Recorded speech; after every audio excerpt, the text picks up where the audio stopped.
Test. Oh, yeah. You guys should be able to hear me now. So, yeah, good to see, glad to have you. We are live. Don't worry, it has not started yet. We don't start for another 30 minutes. This is just Foxconn doing the audio test, and this was me doing my own audio test, and I happened to start right as he started. How's the audio now? Good now? Let me do that again from the top then. William, good to glad to have you. Pyron, good to glad to have you. Voltaire, good to glad to have you. V, good to glad to have you. Infinite, good to glad to have you. Puka K, good to glad to have you. Xanordo, good to glad to have you. Really knows, good to glad to have you. We can hear you about Foxconn. Yeah, that's intentional. I had him muted. I'm going to turn him on now. Tell me how his audio is compared to mine. I'm going to talk over him for a second. Is he distractingly loud to the point where it's hard to hear either of us? Long time no see. Yeah. He's too low? Because if he's too low, that's fine. Because I'm going to be telling you the translations. It's full Japanese. He's low? Good. Then that's how it should be. He's still a bit quiet. Audible but quiet? Good. That's what we want then. Because I'll be doing... well, I'm not going to be doing the translations other than what I happen...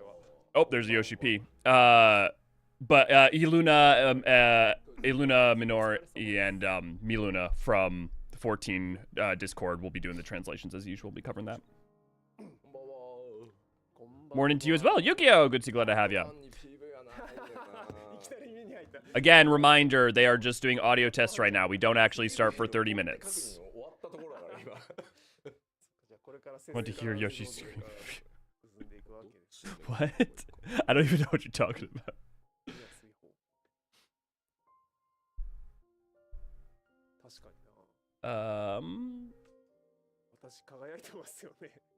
Apparently the light and white blowout makes the stream too bright. Mentioned nothing yet. This can't be helped, but still go with white t-shirt. No PV for today? I don't know what PV is. Don't expect any PV. I assume, like, actual gameplay footage. Made some funny noises in the 7.4 ply, which is a loud letter, yeah. Wi-Fi back now and sitting with... Yay, Yukio, I'm glad you finally got your Wi-Fi back. But yeah, this is the first stream I've done in a while. I've been off streams for a little bit, just focusing on life. But, yeah, streams should be coming back. Probably at least after FanFest is when I'll probably be doing a lot more streams. Because I'm going to be dealing with a bunch of stuff in FanFest before that. But also I'm working on a crossover event with a bunch of other 14 lore YouTubers where we're covering Ivalice. And that'll be coming out next Friday, I think. Blitzball. Unleashing a Godzilla scream. I mean, I feel for him, right? Because it's one of those things that people keep mentioning. Hell, I deeply, desperately want. But as far as I understand, it's not singularly an issue of, like, technical implementation. It's a design issue as well, where not only the amount of resources, but the team keeps being divided on the actual proper way to implement it. At least that was the last time that there was a major comment as to the reasons why they weren't doing it. Yoshi being commented by how he's the Warrior of Darkness, like, well, Yoshi P is wearing majority black and Foxconn's majority white. First FanFest in America? Yep, first FanFest in America. It's as far as I know, it's always been America, Europe, then Japan. I might be wrong, but as far as I know. And me and V will be going to American Fan Fest. And there's a lot of T people going, too. So if you happen to see me there, please do not feel afraid to come say hi. Hey. I'm, in person, really not that much different than how I am on stream. I'm maybe like 5 or 10% bigger on stream, but... Last one's always Japan as far as I saw, yeah. I've been... This will be my second one I've been to, but it'll be the 4th one I've watched, so...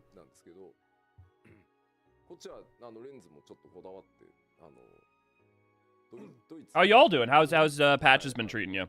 How's Variant Dungeon been treating you? Man, I'm mechanically have been adoring Merchant's Tale, but also specifically lore stuff that I have known about for years or had some specific questions about that are topics around Corvos that I've been into for a long time, getting more of it, but also a lot of things are being either bearing out that I hoped they would as, or discovered, so that's exciting. Yeah, the variant is under, yeah. Is your kitty Overlord present? Yes, D says right now asleep in the shoebox next to me. I'm petting her as I speak, but I can't put the camera around to show. She'll wake up eventually and I'll hold her to the camera. Yeah, Corvos. Yeah, the nice thing is that there isn't a lot that's been revelatory. Minor spoilers. I'm going to be talking about Corvosi lore for a second here from the variant dungeon. This is like deep cut lore stuff, not story. But so one, the Don being yeah, file call spoilers for the next like minute or two. The Don being the creature that was used for the primal entity that was used for the sapphire weapon was really cool. The idea that the anchorite of Corvos maybe are natural pillars rather than an actual giant statue, and also potentially that those pillars may be giant skull is really interesting. The fact that they're introducing Corvosi imagery and all of that, but through the Merchant's Tale perspective, means that whenever we go there and see it, have it after it's been retaken over and controlled by Garlemald for over 30 years, and what that looks like, and also the history of Locus and Menos, because the Corvosi would not tell fairy tales of the people of the Locus and Menos or their culture or stories, so obviously it's going to be devoid of that. There's so many really things. My friend took me through routes and gave me the first job to find secrets. Nice. She's very... Deesa's not clingy, no. She's very independent. She's just also really loving. Oh, hey, Jim, you want to be on the camera?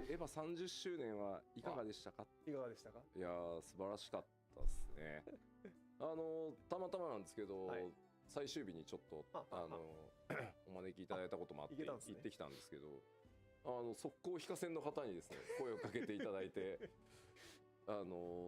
一瞬こう一緒に写真撮ってもらえませんかって、で全然僕は良かったんですけど、でもなんか迷惑ですよね。いや別にいいですよって言って、まあ結局一緒に撮ってたんですけど。This is Deesa. She's a full-blooded Maine Coon. She is 9 months old. This is a kitten. She is 9 months old and she is this big. いやでも楽しかったですよ。Went down.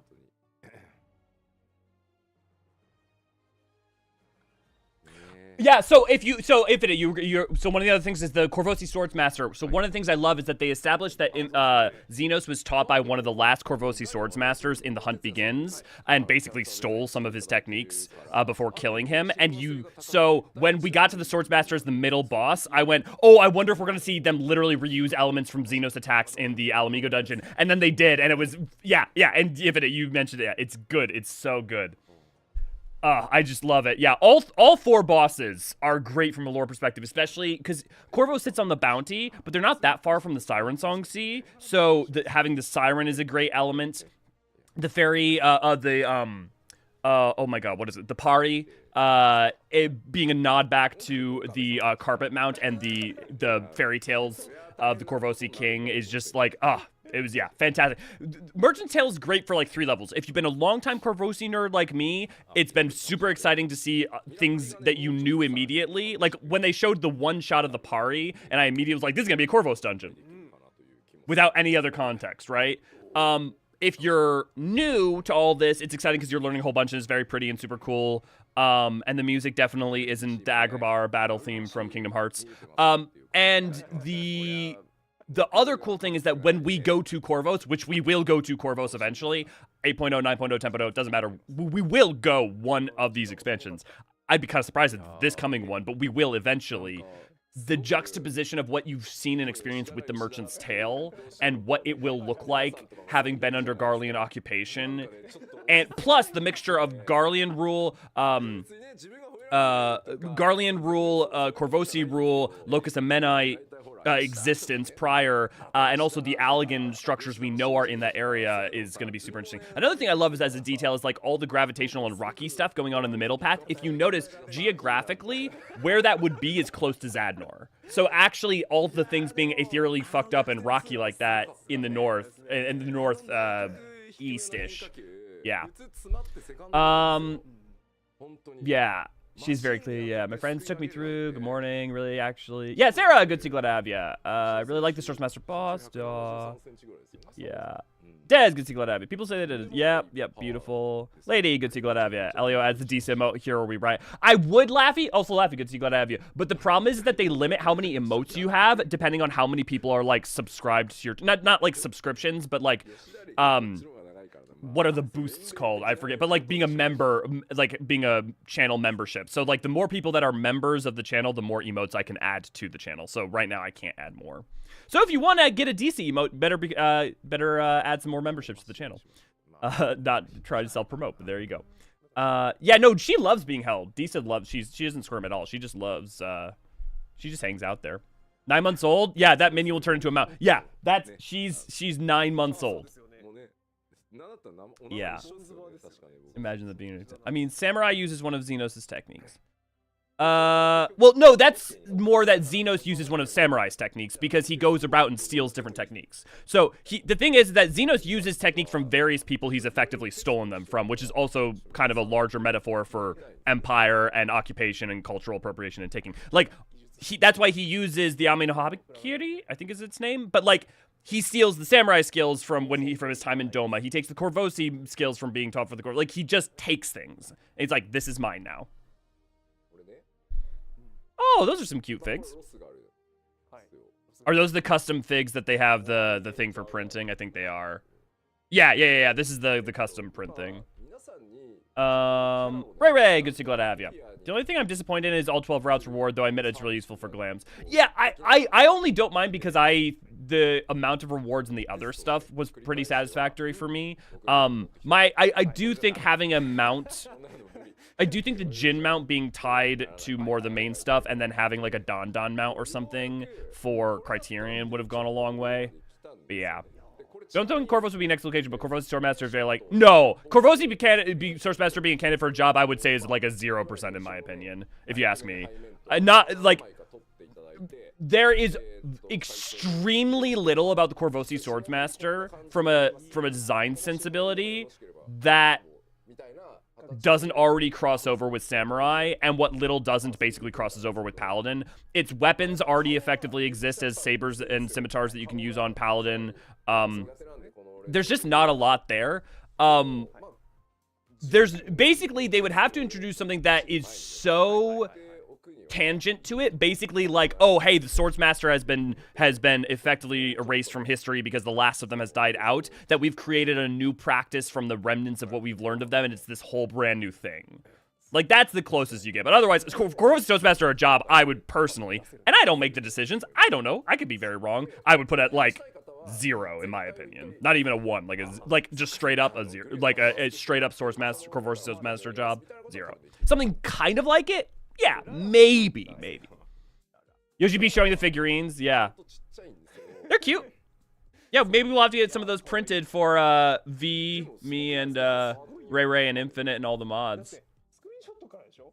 But yeah, these are the figurines that you basically what they do is they it's not FDM technically. Well, technically, is it Fuge Deposition? But anyways, they basically, you take powder, you layer it, and you, I don't know if it is technically sintering, but basically it's a form of 3D printing. Yeah. You can order them and print your own Warrior of Lights. Yeah. Do not give the community printable jar-sized figures. Yeah. If League was able to kill off Xinjiao, 14 can kill off a main character from Scions for the twist. Theo, good to see, glad to have you. Also, it's super dumb to kill off a character just for the sake of doing a twist. If it's a good story and it makes sense for the story, I hope they do it. If they do it because we need a twist, that's bad storytelling, and I wish people stopped treating, like, just killing off people for the sake of it as good storytelling. Like, I would much rather see Scions rotate in and rotate out, if that makes more narrative sense, than just killing people. Because just killing people for the sake of killing people is not... Killing people for the sake of killing people is not good storytelling. Killing people for a meaningful narrative beat you've built to is good storytelling. For good reason. I think he steals so many swords because he needs the Aether back then. He needed the Aether. So if you're talking about the tech, so Voltaire, I can talk to that. This combination of Hunt Begins. If you're talking about the techniques he uses, so remember that he worked with not Cineas. Cineas is from Bosnia. Aulis, and Aulis basically gave him ethereal capability. Was one of the early projects they did. That's why he's able to do some of that manipulation mixed with, like the Ame no Habakiri is a powerful weapon, but it's not in and of itself alone. I think, is Ame no Habakiri I feel like I'm wrong and it's not. I feel like that's a different sword. Let me give me a second to check. Again, they are mainly just doing sound tests right now. There's nothing, like, they're not particularly talking anything about that in the figs. I am watching the translations to see if there's anything particularly mentioned.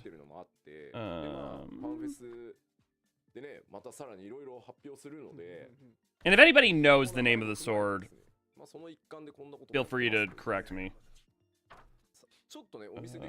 Garlemald, where's the Garlean section? There we go. Yeah, no, Ame no Habakiri, a treasure of the Red Kojin. Legend holds that the katana was used by Susanoo, the Lord of the Revel, to vanquish evil fiends. By being bathed in the blood of said fiend, the blade can be steeped in tremendous arcane power. So the sword on top of it, you're right, does have arcane power, but he doesn't need it in only. Yes, I did notice the Sabotender LED light, and once they sell it, I will buy it.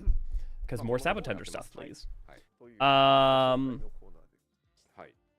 Yeah, official custom figures. They did mention this either last live letter or a while ago.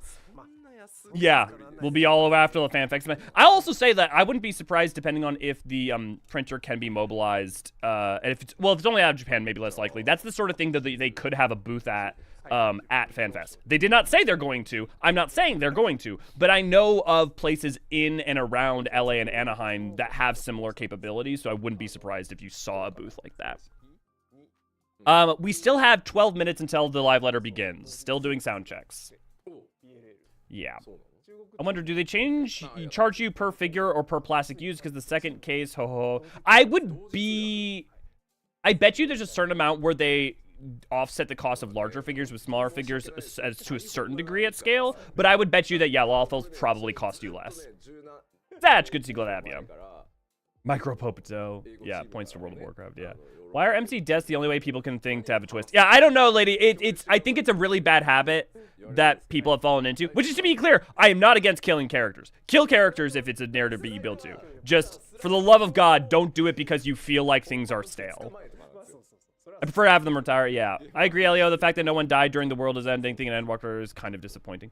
I'm not, because the narrative built to reasons and specified very strong reasons why that shouldn't be. I can go into that on Endwalker, but first I'm going to catch up on chat. I haven't got a lick of sleep. Ooh, rough. I actually got some good sleep for once. In the future, Graha could retire from the Scions and become a chef. I just hope he goes on adventures. Maybe confusing it with Xenos' big sword. Yeah, no, technically Yama no Habakiri is the sword used by Xenos. It just also was supposedly a legendary sword used by Susanoo as well. At least according to E2, and I'm pretty sure that's also in-game. Did Elio notice the Senior Saboteur? Yep. Saw pics of the merch they're selling. One question, why do mugs need a topper? I don't know. I don't know exactly what you mean, Yukio. See, California has some strict laws with 3D printer software now. Yeah, that's personal. That's different, Des. That's a completely different thing. But I know what you're talking about, but that's not relevant to this use case. Again, they'll be starting in about 10 minutes. Please collaborate with HobbyLink Japan to use their shipping service. Yeah. Fancy mugs have tops to make spills less horrible. Yeah, makes sense, Oki. I'm not against them killing off characters either. I just only want it done if what makes for a compelling good narrative moment, not just because of it. Yeah, so here's my real quick argument for why I'm okay with it in Endwalker, because killing the characters off there doesn't actually make what the point of anything about Ultima Thule actually stronger. The point of Ultima Thule, because literally it is established before you go in that you can summon them back. Y'shtola points this out. Hydaelyn tells you this. Like, it is explicitly made clear that that's the case. The whole point of that section, though, is the act of faith of the Scions saying, you would have to win for this to work. We choose to believe in you. We choose to give ourselves in the hope that we might win, which is the entire point about choosing the path they took rather than the arc path. The choice to have the faith that even if it's a slim chance, we might be able to win the day, and that faith born out into physical phenomena that create a path for us to the end singer is the narrative point. Killing them doesn't actually make that point. Their choice to sacrifice themselves for the hope is the point. And so narratively, it doesn't actually strengthen anything to kill the Scions from an Ultima Thule in and of itself. I understand that, like, oh, well, it starts to feel like if nobody can die, then nothing matters and things aren't permanent. That is fair. I point out that there is plenty of death. And just because we haven't specifically had Scions die recently, because we've had Scions die, doesn't inherently subtract from that point. Good morning, Karoom. Good to glad to have you. No, yeah, I'm not against it. Just yeah. Hello, good morning, evening. How are you doing, Dalio? I've been doing good since I've turned in for a stream, and even longer since I've last played. Feels good to be back. Well, welcome back. Glad to have you back. And yeah, I haven't been on streams very much lately because I've just been focused on personal life. But streams should be fully back on, and I'll be finishing up the patch content once 7.55 comes out, as well as getting back to streams on like the Encyclopedia Eorzean. And I also have some working with some other content creators on a lore collab for Evilise coming up next Friday. About the rumor of AR reset style event, they should send us to a reflection. Okay, wait. I want to stop a second. You say rumor. Is there any evidence at all to this, or is this just people saying what they want? Because if it's just people saying what, it's not even a rumor, you know? It's just wishful thinking. So I just want to know, like, is this based off of anyone actually saying anything? Because it'd also be very strange for them to do a full ARR style reset if also they didn't do that. Yeah, there's a couple reasons that'd be weird. Lore collab, who could that be with? Yeah, I wonder, right? We've mentioned over on the community page, but we've got archived Juliet of Eorzean Historian, Malicy of Malicy, and Ray of Archived, and that'll be coming out next week. But here, let me finish what you were saying, Dio. By the way, about the rumor of ARR-style reset event, they should send us to a reflection where time moves slower than the source. So, okay, that's kind of a misunderstanding. So, like, you can have time... You can have reflections asynchronously timed from each other, but as far as we have ever seen, at any point, once you create a meaningful path and connection to them, they start to phase into synchronicity. Like, as we've seen with the 9th, as we've seen with the 1st, to some extent we've seen with the 13th. So the thing is that the dephased synchronicity, one, it seems like on a long enough timescale, they're also still phased in synchronicity. For instance, the 13th and the source have the same timescale, even though they've been separated. So they may phase in and out, but they effectively on long enough are matched. But also, once they're meaningfully joined, and I don't mean rejoined, but I just joined with a stable like means of connection, they seem to be basically phased into each other's corporeal timeline. So that's one issue, I guess, with the inherent. Yeah, slower the source so we can time travel and meet everyone else when they grew older. The problem is that in order to do that, you'd have to advance the whole of the world, and that's not going to happen. To just be frank. They could instead, an easier version of that, Dio, is the interdimensional rift is an infinite possibility corridor. Like, what would be an easier version of that is just go to a branch timeline in the future, because that already happens. We know that happens because it's happened backwards. The 8th Number Calamity timeline connected to the source, right? Or, well, technically to the 1st. But you get my point, right?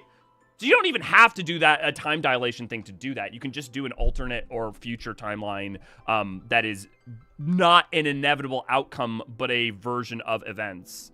Because that already exists in lore. It's an established fact in lore. Now that they show the art for PL, I wonder if they keep the key art for the patch. Yeah, I don't know. I do love this image. It's very lovely and very beautiful. What made me cynical about character sets? Because, okay, WoW, Varian, and Vol'jin Devastate. Well, okay, well, you talk about WoW, so that's different. Also, Yukio, please be careful with talking about WoW spoilers or other things for other people if it's Midnight related. I don't know because I haven't checked in on the plot on that, but... Great! Good to see, glad to have you. Love your content. Thank you, Karoom. That's very, very kind of you. Yukio, it's not like they also made a concept of just self-irrelevant. Must consume lore. Yeah. Holds Arthas and Kel'Thuz's close. Yeah. I imagine the time dilation, like you open a hatch between two bodies of water and there's a difference of pressure and equalizes. Actually, Laffy, that's a great way of describing it. Yeah, reflection where time moves so slow, it's just cave. I don't think that would happen. Good evening. Cholo, good to go to have you. Oh, Disha, you want to go? Hi. Go say hi to the people.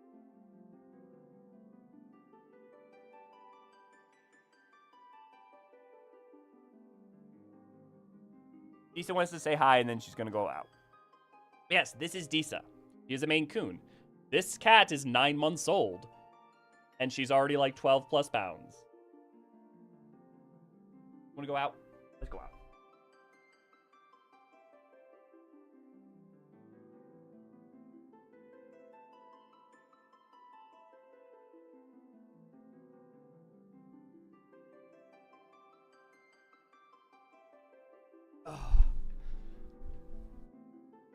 Big kitty. Yes, she's very big. Also, they'll be starting the live letter in about 4 minutes. Also, one thing I want to point out, if you haven't seen it yet, we have an image for Beastmaster now. Three things that are really interesting about this image. One, if you know 11 or Final Fantasy 5 in particular, they're going off that. 2, Gubu. But 3, also, this is the Aft Castle. Did anybody else notice that? I immediately picked that up because we hang out in the Aft Castle so much for tea events at the tea tree. But this is the back area behind where the tea tree is, which is very interesting, that the idea that the Beastmaster would be able to have their creatures in the towns themselves. The other really interesting thing I noticed is that this is all turquoise. You notice the accents look like turquoise, which is interesting because turquoise comes from the Americas, and also like turquoise would be in like the Shaloni area. There are even shipments of it in Yasulani that came from Shaloni as like a side thing that Graha mentions when you're in the like Kafkiwa's groups, like Oblivion's caves. So it's very interesting. Yeah, the Gubu wall returns. Yeah, D is very good. Levi, good to glad to have you. But yeah, who's excited for Beastmaster? The tea tree all but officially got recognized as an official account. Let's go. Yeah, yeah.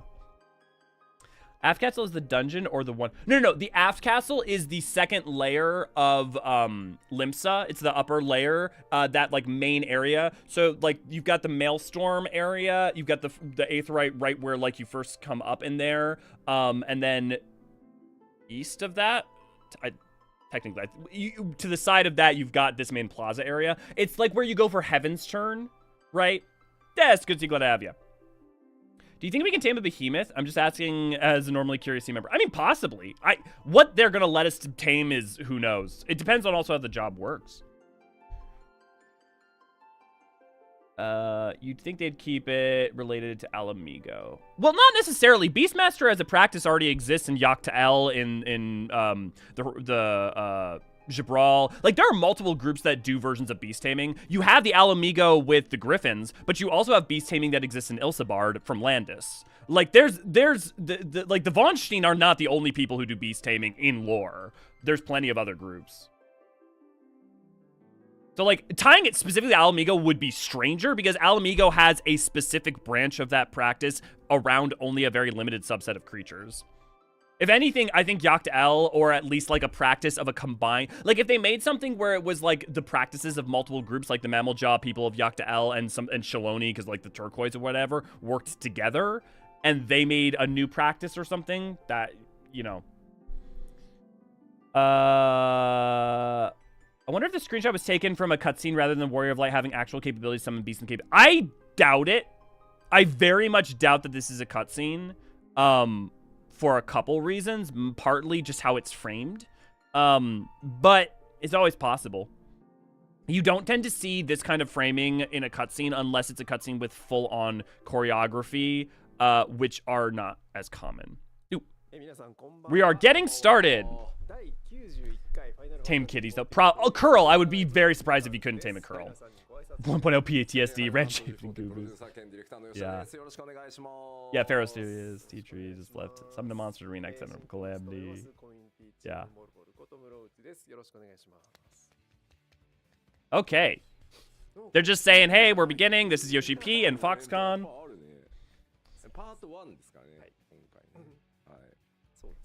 Yeah, it'll be a good question. I mean, maybe it's also a group from the northern reaches of Jacques Terral instead of, you know, have all the limited jobs tied to people from Terral specifically. Yeah, I mean, that is the other interesting thing, right? With Blue Mage already being tied to the Wallachwy, you have, if Beast Tamer is also tied to Terral, then you've got 2 limited jobs there.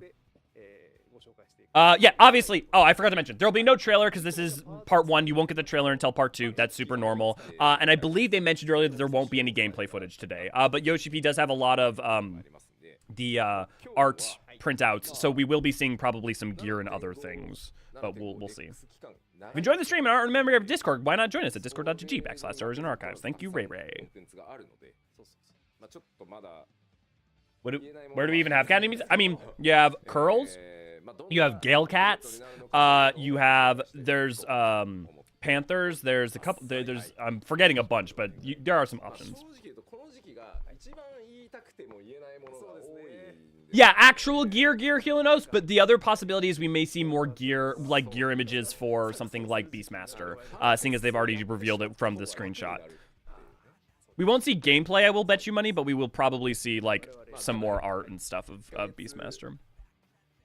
7.5 will be a long patch, so there will be a lot of content. This is the period where I have a lot of things and information I want to mention, but I just can't. Will be easier at FanFest. 42 days until NA FanFest. So Yoshi P saying that 7.5 is going to be packed. The IKEA, yeah, in the background.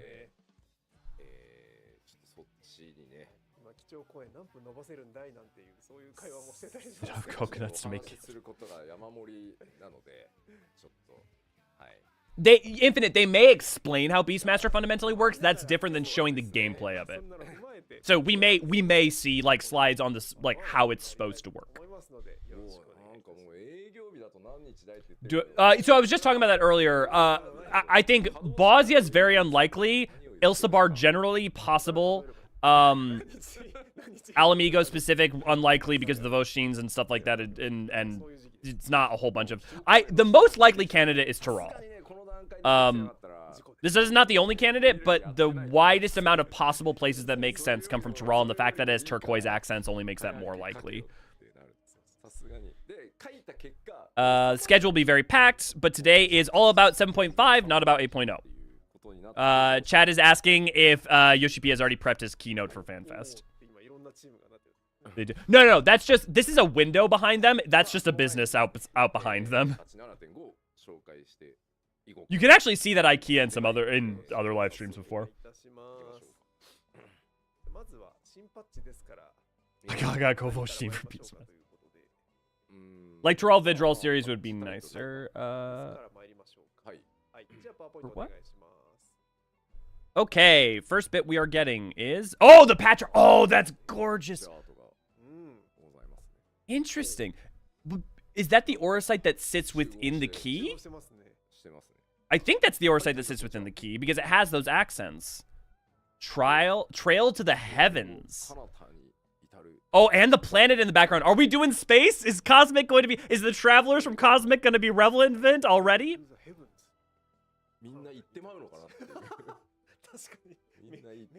It's worth pointing out that there are potentially other crystals that Azem made. So it's the only thing that's worth pointing out is the key may not be the only one in existence with the capability.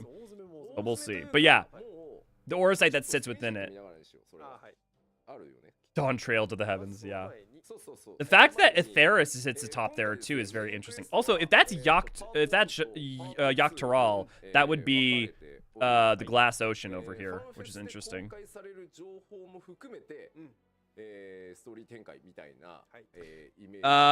Yoshi P says, Trail to the heavens, is everyone gonna die? Yoshi Foxconn laughing. Obviously this is part 1, 7.55 will be the part 2. This is the usual cadence that we see.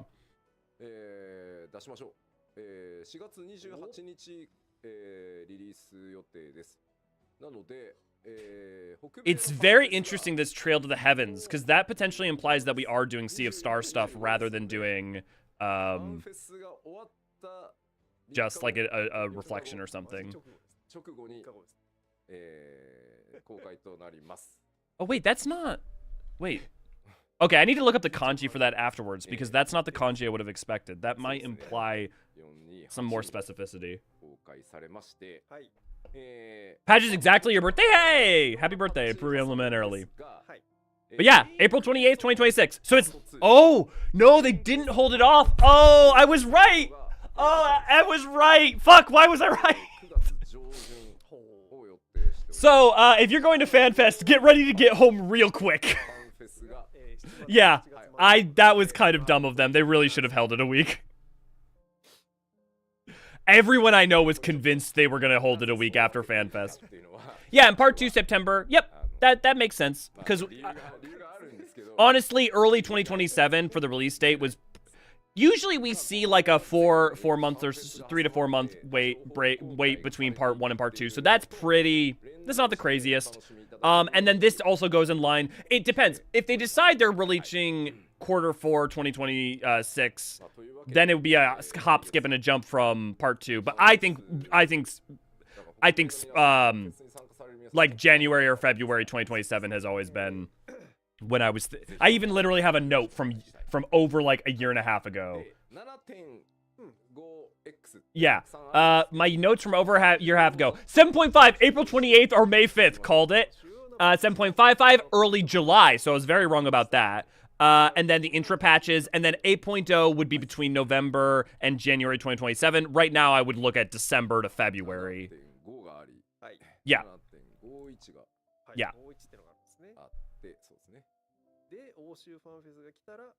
Yeah, actually, I have a question. Is it okay to discuss MSQ stuff? Yeah. Yeah, you totally can. I may not get to it right away. You may want to wait, kid, until the break. That'll probably be a better time to talk about it, just because we've got so much stuff coming out right now. Also, I am reading off anything they're saying that's relevant. Yoshi P says, there is a reason for why we split it like this, and why it's such a long wait, but I cannot say why. There will be many 7.5X patches, so a rough schedule here. So, according to Yoshi P, the fact that there's a long wait in between April and September is very intentional.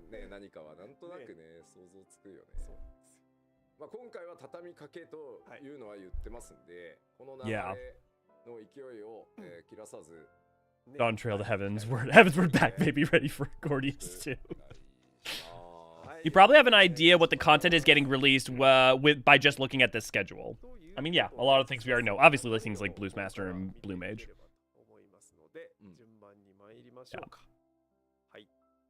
Yeah, if you're at a live letter and you're not caught up in MSQ, that's on you. Yep, hey, it's the key. Them analyzing the key. Oh my god, we're getting a news main scenario. Oh, you can even see, oh, they removed the Eorzean from the key. You can see the key is, the electrope key is disconnected. So if you remember, the key itself is made of electrope that is augmented around the Eorzean contained within that seems to, as far as we can tell, have magics of Azem within it. Also, if you read their final bow, I think, there's potentially a reference even to the key in that. But it seems like they've already removed the Eorzean, which makes sense because we knew that they were going to be studying that. The electrope around the key was mainly its augmentation made to be able to activate the Gate of Remembrance and other elements. Oh! Okay, we're definitely doing something in the Sea of Stars. If we're talking to the Loporits, there's definitely something going on with the Sea of Stars.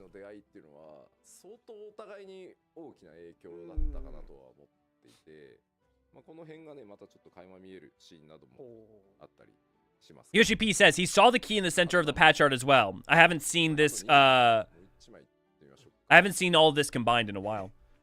And then we've got us meeting up with Calyx. And that looks like the Gardens of the Ninth. I think that's in the Gardens of Treno, but I can't be sure. It's kind of hard to tell. It's very dark. Once I can raise the brightness, I'll know better.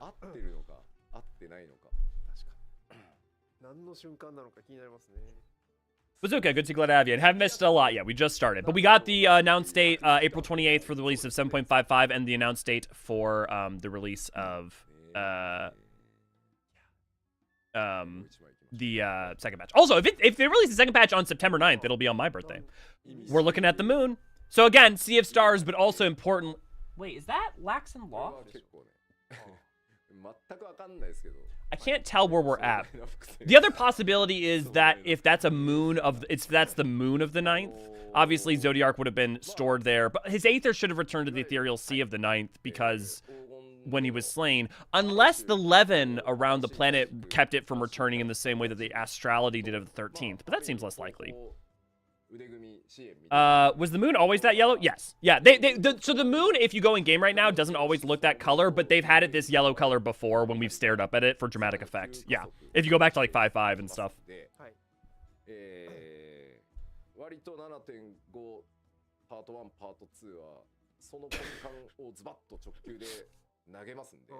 Plus you count, I mean, if stuffed teddy bears are flammable, then yes. We have many storylines coming together and concluding, but it's time to move the Warrior of Light stories line further again. Personally, I adored that Dawn Trail allowed us to be more of a mentor than the main character, but I'm perfectly fine with... I know they got a lot of feedback that a lot of people don't like that as much. And what if we're using other reflections moon to teleport to other reflections akin to the Void and Endwalker? So the reason we could do that with the Void, though, is the astrality, the astral... the moons would not allow us to do that. It wasn't that the moon allowed us to do that, it's that the Void gates allowed us to connect, and because our moon... Because reflections share effectively similar reference space, if you go from one place to another, Zeromus then could do that because of the incredible amount of astrality helping tear down the wall between Source and 13th, where the walls were already weak. So it's not the same. It's not the 1-to-1. Every time we saw the moon for a patch story, I would have 2 nickels, which isn't a lot, but it's weird that happened. Yeah. AC, good to get out of you. We could always watch the 9th. There isn't a watcher on the 9th. There's only a watcher on the... Well, no, there should be, because the 13th had one, so there should have been a watcher on the 9th. You're right. Or at least some incarnation of. Yeah. Made the moon into cheese. Man, not even 10 minutes into the live letter, I already have a ton of speculative about. I mean, what else to do? Yeah. Same Elio, but also I realized the way I like the Warrior of Light, it's not the same as others. Yeah, I mean, and look, the reality is that there's different people, different tastes. Like, the reality is they can't please everyone because different people have different desires. So me liking the Mentor doesn't mean is neither here nor there. The thing is, I honestly, to most cases, don't care. I just enjoy good stories. Oh, hey, we're getting the, this is the, culmination of the different Allied Society quests, the capstone. Yep. Foxconn, as an old-timer, looking at the sky means something might turn red and come closer. Yoshi P, well, if that one turns red and falls down, we don't have a moon anymore. It would be over. It will move our story forward, and we can talk more about it at FanFest. Please look forward to talking about it. It's only a month away, guys. 2 bros chilling in a hot tub, 5 feet apart, but they're not gay.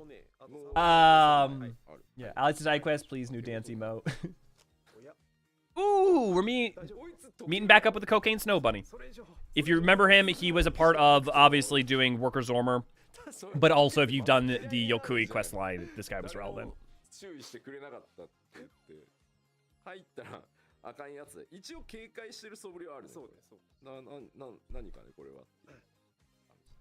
Halmarut also implied that she can just chuck Calyx's current form in a dimensional rift wholesale, so expect him to pop at least onto the source. Yeah, at the very least, too, the core that contains his memories can be transferred easily.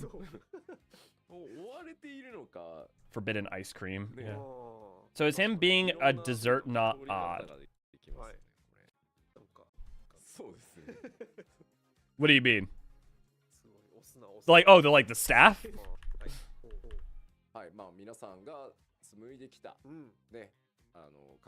Remember, the Lahatab conversation is not... I mean...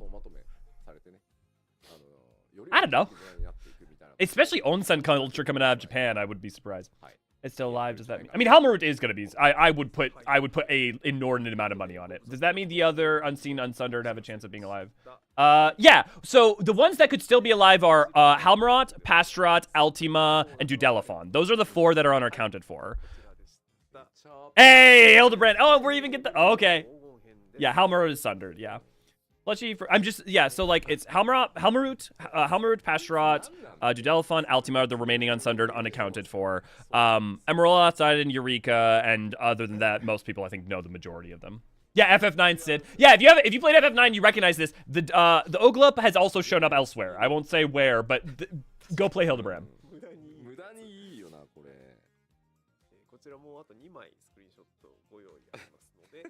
Yeah. Is Greg gonna show up in this alleyway, Jack? I don't know. Oh, Jesus Christ! I do love how much more blood they've been showing since around Shadowbringers.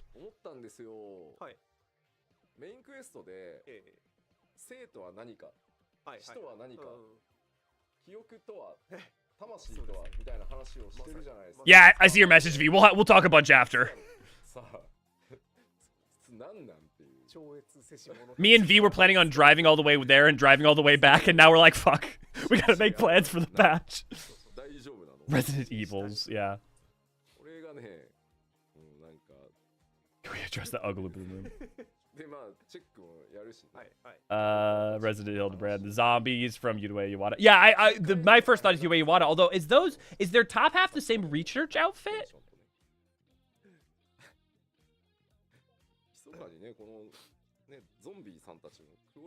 Yeah, if I had a nickel, yeah. Definitely my first thought goes to Yue Iwata. It is the same top as Yue Iwata? Okay, then that even more further.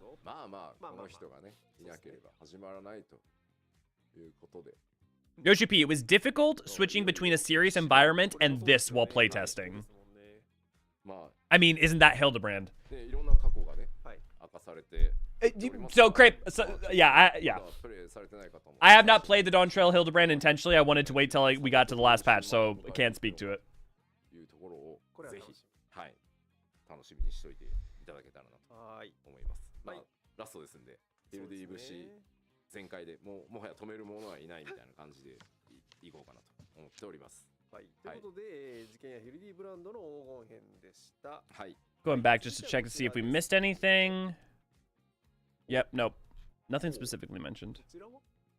Oh, this is, she's, oh, hey, we are getting a new custom delivery. We are getting a second one. It's T-Soldier. Yes. Okay, that's rad. チーソジャって言われると、はい。タコスのチーちゃん。そうです。Aunties Tacos. みんなチーちゃん。はい。チーちゃんで。Also, that's interesting. No, I guess that makes sense. Because Nidawikwe was actually more of the outlier there. Usually custom deliveries have been in towns. Nidawikwe not being in a town actually was more of the outlier because...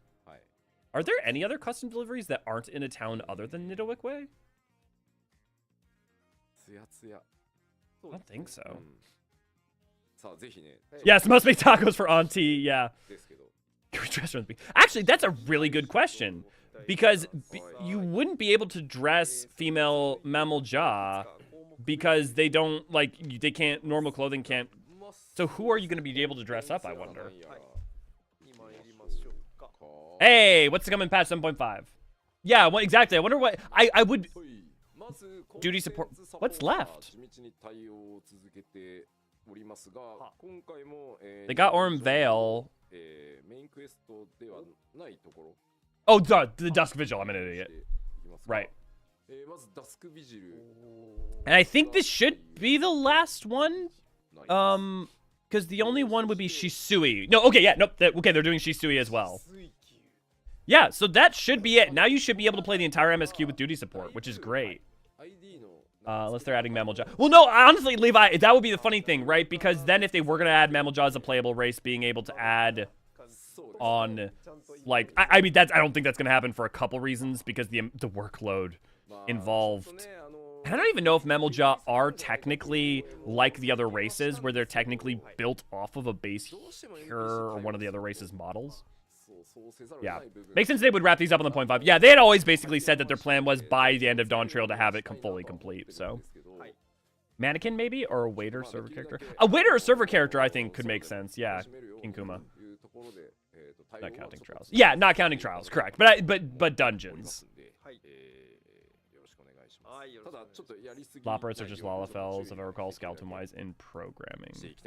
Yeah, but the thing is that that's, I think, true for their animation rigging. I don't think it's actually fully true for, like you can't just still put Lalafell clothes on them. Like, it would still cause all sorts of issues. Skeleton rigging is different than the model. PvP updates. Series 11 begins. No one should be surprised by that. This is the usual stuff.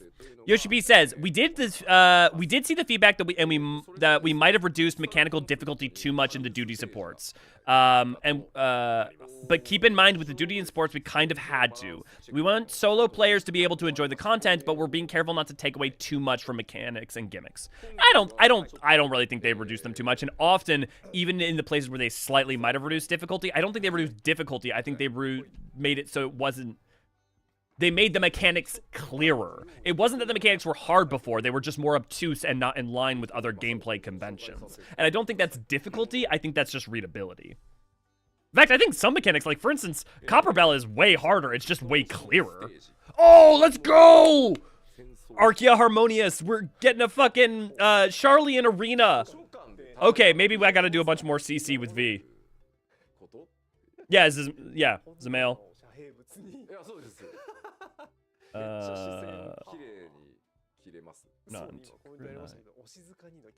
Kurenai is in Sui no Satsu. Oh, I see what you're saying, but no, Sui no Satsu is a town in the same way that I was thinking Kurenai is in a town, but you're right. She's not in Kugane or in, yeah, so no, you're right. And Andon, obviously, too. Yeah, Charlene. Oh, look at that. Oh, that's so pretty. The forbidden section is real.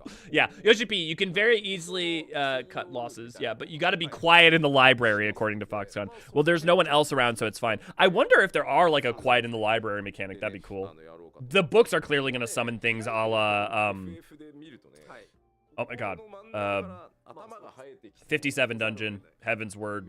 One of you guys will have me. What are they gonna do to play philosophy for PvP? Oh, I wish. Jokes aside, considering the blob blocked me from using sprint and grab closers. Yes, yeah. Yeah. What if we punched each other in the face in the library? I pay good money to be inside the forum meeting with whoever proposed the PvP map. Yeah! Scholar only PvP. Hey, Scholar's my main PvP job, so I'll fucking take that. This is what Graha went through in Endwalker. Philosophical argument was about to get heated. Google. Thank you. Great Google library. Yes. 57. Oh, 59. Sorry, is what I meant. Not 57. Certain point you can't attack or go flying image. Stuck. Yeah. Thank you, laughing. I just choked on my waffle.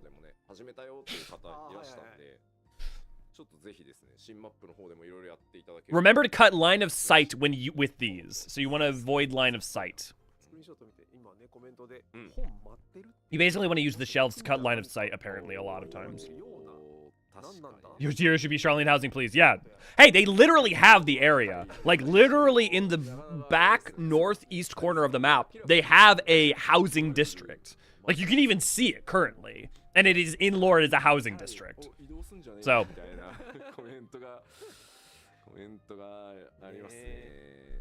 I mean, when was the last time we even got a new housing district? It was Firmament, right? That was Shadowbringers, so it's been a while. We've had so much new PvP content, as mentioned. Yeah, it's good. It's all very good. If you're not into PvP, that's fine. But if you are, it's very good. Doors forbidden. Yeah. What are your thoughts on the merchant's tale? Oh, we were talking about it at the top, kid. I'll tell you plenty, but I adore it on like 12 different levels mechanically. And yes, wait, please, Garlemald Restoration. Please tell me they're doing Garlemald Restoration. Please, this is the northern half. Tell me we're going to the northern half and we're doing Garlemald Restoration.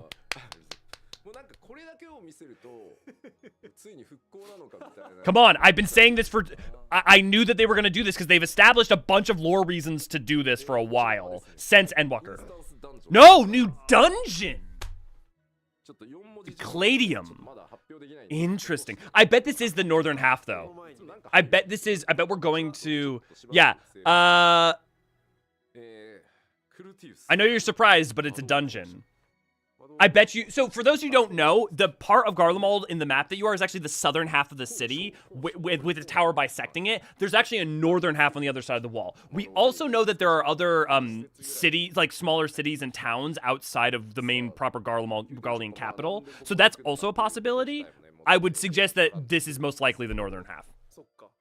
The other thing is that if they do this as a dungeon, it means that they could then one day do a Garlean restoration, especially if we're going through the steeds anyways. The Blind Frost. Restoration could be an 8.0 thing or the future, yeah. No, this isn't the Blind Frost. This is very... Unless we're like, the Blind Frost is way over to the east. Like, if you're trying to go to the Blind Frost, you would want to go, like, way, way northeast away from Garlemald and Ilsebarb. This could be the 14th version of the Ice Twin from F9, yeah. Oh, this explains the twins we're going back to Garlemald are on the poster. Yeah, I was thinking the same thing, Kage. Can't believe are usually fire, even if the catch is cerulean. Yeah, Blind Frost also is, yeah, not nearly anything Garlemald. The Blind Frost is off the coast of, like, the Aras and northern Othard. Kind of strange to see a weirdly modern city like this. I mean, the Garlemald map's the same thing. I mean, a lot of it's more blown out because of the war, but, like, we already have architecture like this in-game. And we have for a while. Division, yeah. But no, like, this is great. What's fascinating is why we have the need to go there in 7.5.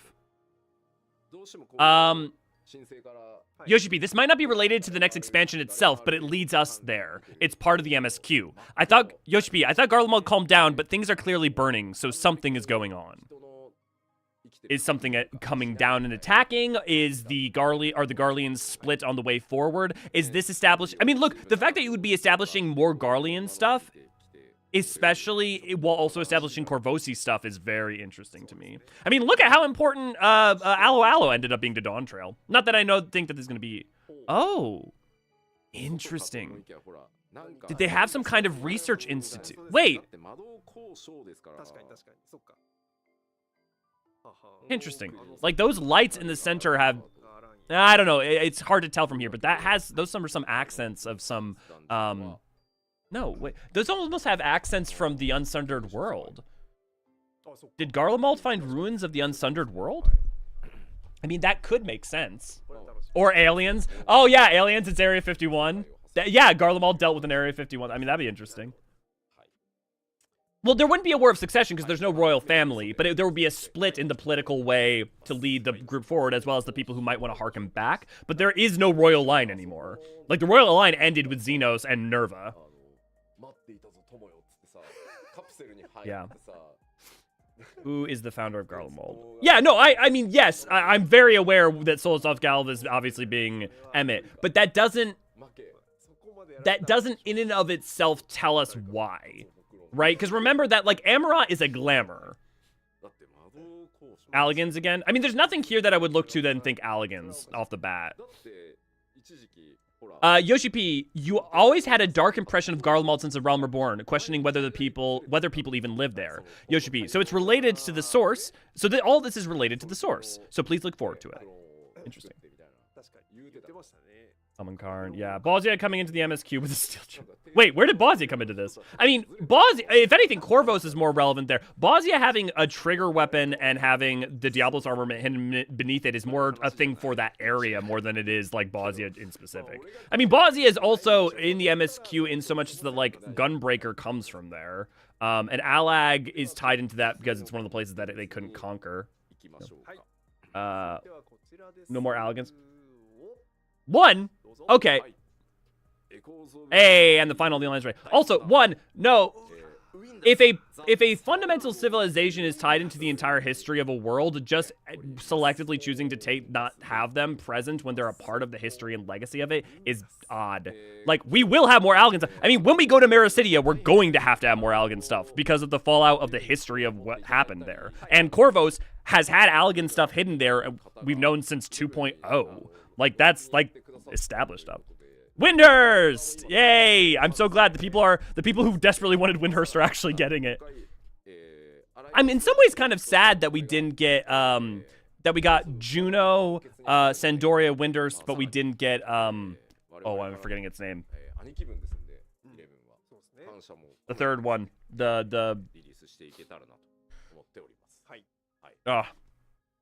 Also, when was the last time we even had a bunch of Allag lore anyways? Bastuk.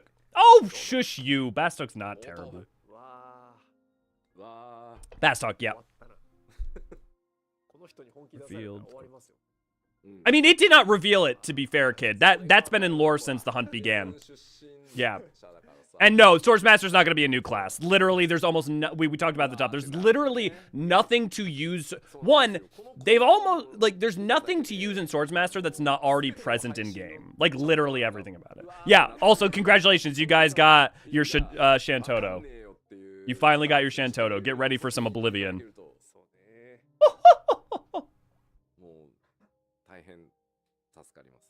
I wouldn't necessarily, she's sitting on you can't really see it very well. She's sitting on the corner of the building in that area. She's normal, Taru size. She's not gigantic. Yeah, Eureka Orthos the last time we got any major Alligan stuff, and that was, what, 2.5 years ago? If she's our enemy, we're doomed. New model or reuse? Probably a new model. I mean, they probably could have just taken the model that they had from the 2013 event and then just made the textures a lot better, and it probably would work fine. Yoshi Plee, players started to go back to 11 after playing the Alliance raid, and 11 has been going strong as well. Foxconn, if this person unleashed their power, it's over. Yoshi P, well, you'd only know that if you know 11. Just looking down on you while all your backs are turned. You'll fight this character. You will fight this character you're seeing here somewhere. They're saying you will fight Shantoto. You're going to fight her. They don't say where, but you will fight her.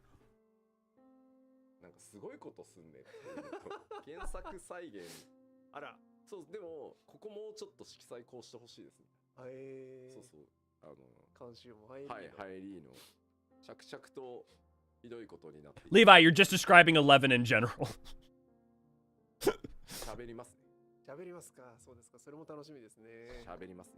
Yeah, pack it up, everyone. Yeah, everyone's giving up. Everyone's despairing. Yeah, we had a good run. This week we're starting the first checks of the content.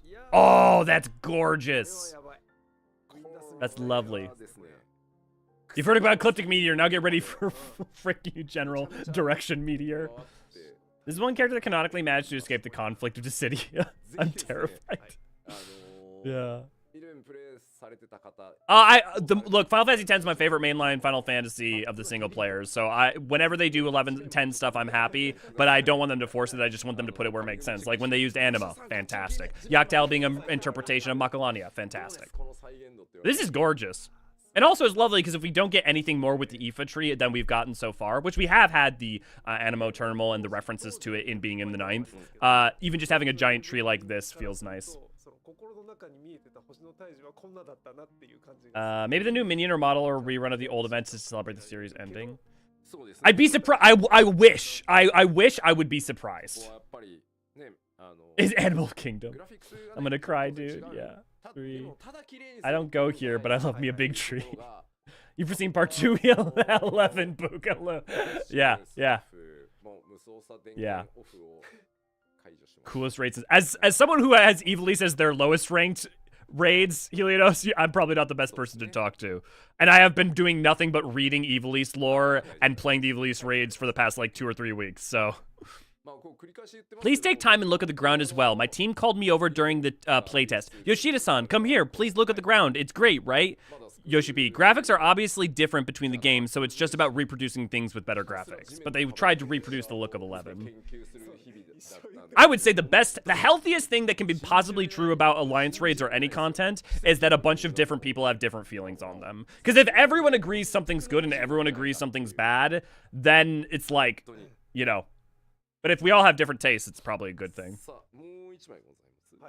Actually challenging for casual content. Yeah, the Alliance raids. Well, they are for now, Faith. The thing is that the older Alliance raids were way more challenging, too, when they first came. Hey! This looks like the area from Treasures of Argon. Interesting. I bet we're going to go through that, which would also... Especially when we fight the Galul Jaja Phantom. That makes sense.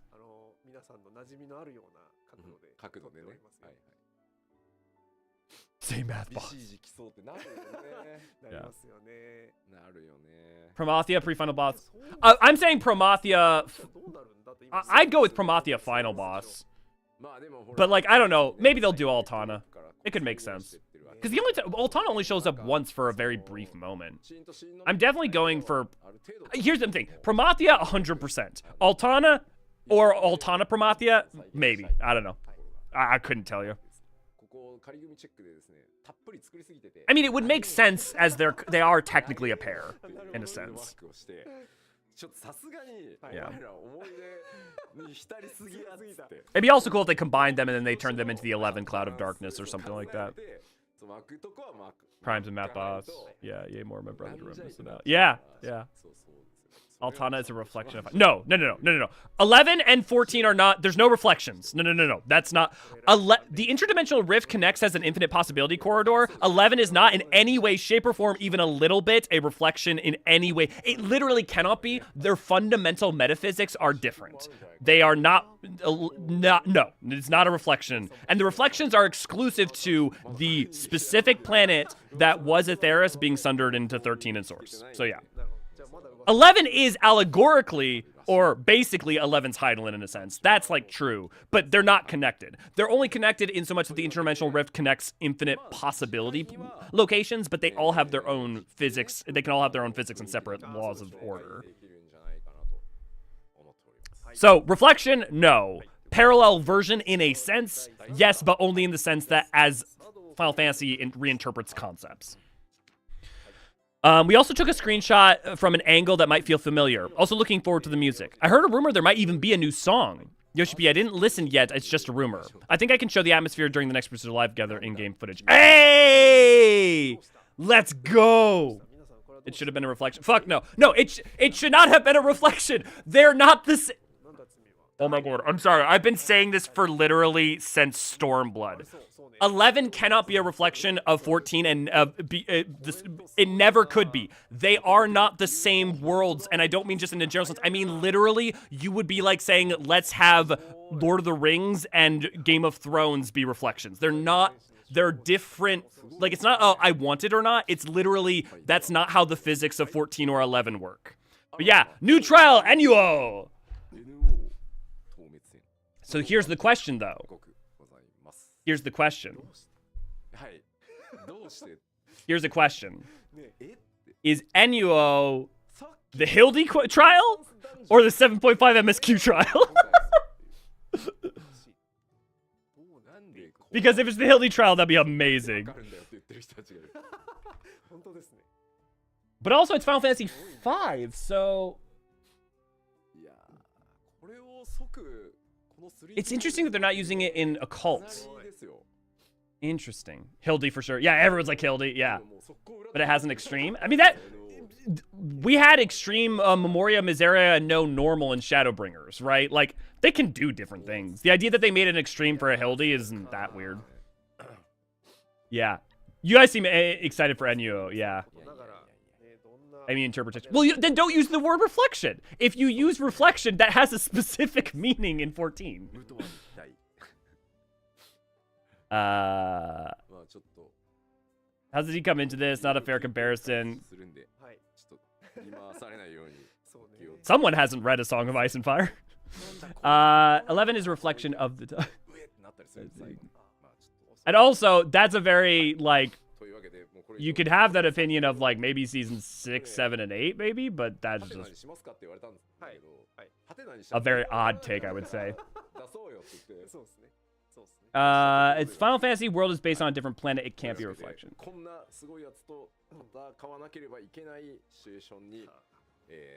If the Final Fantasy 11, I mean, yeah, I mean that in and of itself. But the other thing is that the 11 that they're bearing witness to may or may not be the actual 11, but it's done so through the IDR.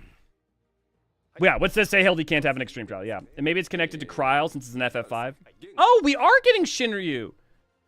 I mean, that's interesting. I mean, I always expected it. It was the last one that we would have had as an option, but I'm interested. Well, I guess we did leave off on Thoradin for Heaven's Word, so that makes sense. Yeah, has a funky Ascian glyph. He has that glyph normally. It's not an it's not an Ascian glyph. It's like you pull up Enuo, that pops up elsewhere too, if I remember right. No, that's not in 5. Where have I seen that glyph before? Oh no, I'm thinking of 10. That reminds me of like Seymour's glyph in 10 is what I was thinking. Yeah. This was your first extreme? Well, congratulations. You're gonna have it to do as an Unreal for like 6+ months. Yeah. Has a funky yes. Yeah. MSQ trial, actually, yes. NU has something resembling a glyph. I've seen that glyph in 10 before, weirdly enough. I think there's a version of it on, is it Seymour's staff or is it one of Yuna's staffs? But yeah, you're right. The glyph isn't in 5, but I've seen it before. I'll have to look it up later. I've heard that it was considered the hardest EX trial of the time. You can't. Any comparison of apples to apples is weird. Okay, Yoshi B says, NUO, but we're in the Garlemald dungeon, so why are we fighting this? And how did some of you even figure this out so fast? There will be many shifts in the plot this time, so it might feel like we're moving fast at some points. So, okay, so NUO is this MSQ trial. Yoshi P, team asked me whether to make this question mark, but I said, nah, we should just show it because they'll know. Shinryu was difficult on release, says Yoshi P, so that's to your point. The music, the mechanics, where you cross over in the end on his back, that did influence the one scene from Endwalker as well, the Endsinger fight. Slightly different, of course. Don't forget those icicles in the back, too. So here's the thing. Here's why I don't think it's this comparable, is like, the job design in Stormblood at the time is different than it is now. Oh, are we getting Ultimate? Are they going to show some of the Ultimate? I think everyone's been looking forward to this one, too. Yoshi P says, don't worry. No, don't worry. This is supposed to happen. New Ultimate Raid. We are getting the 0.5 or 0.55 Ultimate Raid. Yep.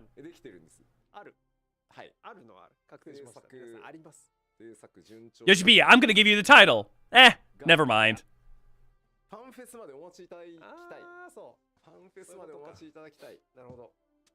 The Ultimate is done, but please wait until FanFest to hear about its announcement. So we're not going to hear about it until the live letter 2. I mean, unless they go back to Stormblood, the options would be Shadow... unless they go back to Stormblood or start doing things out of order more consistently and other weird things, the next one, in theory, should be Emmett Selk and cross-combined potentially with Elidibus. But maybe they could do weapons, maybe they could do, I don't know, there's all sorts of things that they could come up with. What's left to have to be an ultimate? A ton. I mean, you have Emmett Selk Elidibus, you have the weapons quest line, you have Endwalker's story, you have potentially Endwalker Alliance raid, you have Endwalker raid series with Pandemonium, you have the Endwalker story part 2 where you're dealing with Golbez, the Four Lords, and Zeromus, you have, like, that, you know, you've got, there's Nier, I mean, well, you wouldn't get a Nier Ultimate, you get a Nier Unreal. Honestly, that's probably why we wouldn't see an ultimate for Mists of the Realm either, because you would see an Unreal. So what ultimate are you guys expecting? Is Yoshi asks. Going to happen north. Nuo was my big guess. Northhorn. Yeah. Yeah, I don't know. Well, I would just look to Tower of Magic. I forget what its localization is called, right? Although a lot of Tower of Magic's already been used. Yeah, I don't know. Sorry, did I say Unreal? I meant Chaotic. Yeah. I mean, Near Chaotic, especially if they tune it down, Near Chaotic would be a ton of fun. The mechanic in Nier is mechanically my favorite Lions raid, probably. Have to be weapons? We didn't get weapons in the Nier raid. Well, no, they could just make, but they could make new... That's not really a problem, because there aren't necessarily weapons for all the Alliance raids either. They could just make new weapons. Also, if they did make it weapons, that would be great, because the Nier weapons slap, and the fact we don't have them sucks. King Mago Mago Ultimate, yeah. Yoshi P is just currently reading all the random comments, so give him a second. Yeah, Nier weapons in 14. Also, last live letter, I believe, Yoshi P, a bunch of people were asking Yoshi P to get the, what are they called in Nier? But the flight machines in Nier, from Nier Automata, as mounts. So, hey. So Chaotic would be a pretty smooth transition. Yeah, I agree. I think the mechanics for Nier actually would lend themselves to an Unreal really well. And if they tune Unreal down a little bit, if they make Unreal, because it's 24-man, if they tune Unreal down a little bit, I think it could be a great... The Advanced has proven that, like, you can make stuff that's harder than normal, but not quite extreme level. And Advanced basically kind of is. And make it a ton of fun. The main thing is that because it's 24-man, they need to slightly undertune it rather than overtune it. Because it's not that I don't love the mechanics as they are in, like, Cloud of Darkness, but asking 24 people to operate on that level, and almost universally strangers operate on that level, is just not good for the broad whole. It's great for if you're like me and you're into that, but it's not good for, like, the majority of people being able to access it. Variant dungeon or two, maybe we'll brave Numenon's depths. Numenon as a variant dungeon would be a little... I mean, you could make that work. I could make that work. The enemies there would be a little bit hard to justify in a meaningful way, but, like, there are trapped things down there that you can make sense. The Zemail Ruins? There's not enough in Zemail Ruins. What you could see is the Eastern Highlands, where you would got, like, the Dawn Vigil and stuff like that. If you were going to get at a variant dungeon in Kurthus in general, you would see that. Hey! The next... Yeah. Yoshi P says, I want to say a lot, but please wait for FanFest. We're not going to drag it out too far. World first raiders will clear fast, but we want to give everyone enough time to prog and clear as well. That's all I can say for now, but I wanted to confirm it's there and will be in the patch. So you're going to have to wait. You're going to have to wait till FanFest to hear any more announcements. Yeah. Showing that pose we make looking at the moon in the same one Xenos did when he did the same framing too. Yeah. I mean, there's a bunch of... Look, us staring at the moon has happened more than a few times, too, in and of itself. I think... I wouldn't read too much into that as a direct corollary to Xenos so much as I would read that as their tendency to do framing. Because I know the exact shot you're talking about. Dude, Crystal Paste was great. For those who don't know, too, also with Crystal Paste, you get it from doing the variant dungeon. If you do Merchant's Tale, you get 14 Crystal Paste per run. 12, 14, something like that. Girl getting his own relic weapon. I think this might be... It could be the weapon powering up. It also could be, like, him, like, in the moment. Because we've seen his hammer get powered up. Ooh! Fire! Those are really good. My only thing is, I wish they would release versions that don't have the glow, too. But those are real good. You have as much consistency between rolls. Yeah, exactly, Dust. Yeah, these are real good. So yeah, these are the next Phantom weapons. And Yoshi says a lot of effort went into these. Seems like you guys are fans. Relic class armor, please. I mean, we could get that. I mean, they already have the relic armor from Southhorn in the same way that Eureka did them. I do miss the map versions from just the final steps of Shadowbringers. Yeah. Yeah, I do think every time that they release shiny versions, they should also release replica versions that don't have the glow. I'm kind of surprised they didn't. UGP says, we got a lot more comfortable with the graphic update in our workflow as well, and these are some of the last stages that took advantage of that. Last stage, I dread the grind for this. I mean, remember, you could just take your time and enjoy the process of getting them. Yeah, we're going to the North Horn. Yep, we're going to the North Horn in patch 7.5 or 7.55. We're going to the North Horn at some point in the 7.5X series. We don't know which patch exactly they're releasing it on, but we are going to the North Horn. Yep. We've known that for like almost 2 years. Hey, speaking of the North Horn.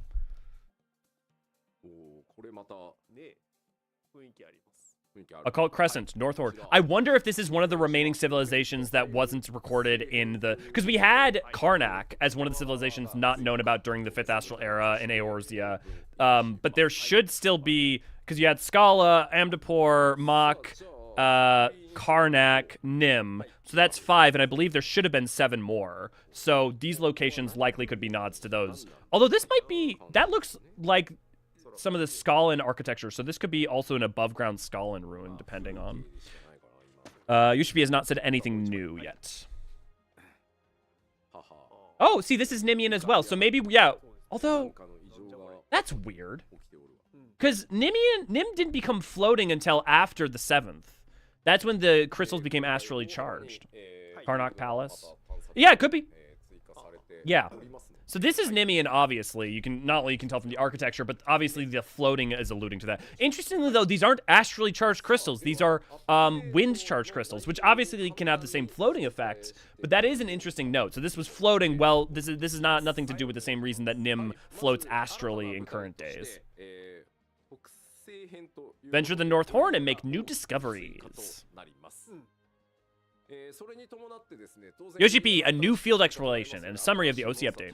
We'll have new monsters. I couldn't have guessed.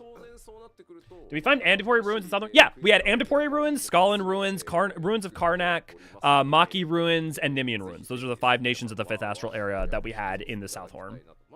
Well, okay, I shouldn't say ruins. They were places built in the style of those locations. It's not clear that they're actually ruins in the sense that people lived there and they were, as much as they might be maybe a manufactured museum.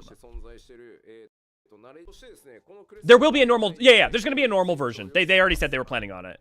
New critical counters, new fate. They mentioned that from, yeah, maximum knowledge increased to 40, doubled. Interesting. They said there was going to be a normal version of the new tower. Interesting. So we're getting Black Mage, White Mage, Summoner, Red Mage, Dragoon, interesting, Ninja, Blue Mage, and Necromancer. Oh, people are going to start making fun of me. I'm pretty sure that's Necromancer. I might be wrong. If that's not, thank God. But yeah. But also, to be clear, I for months and months and months and months and months been saying Necromancer in Occult Crescent was almost certainly likely because of Cannoneer. There's a difference between us getting Necromancer as a phantom job and us getting Necromancer as a job. So yeah. Yeah. Yeah, but Phantom Blue Mage is very interesting. I'm shocked we're getting it, but I'm glad. I'm really surprised, but I'm glad.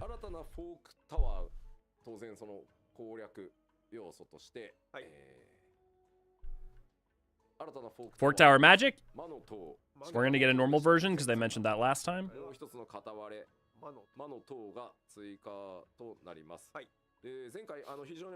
I mean, you just get the abilities from the creatures of the South and North Horn, but it only works in the Occult Crescent. Simple enough. 2 difficulties, normal and extreme.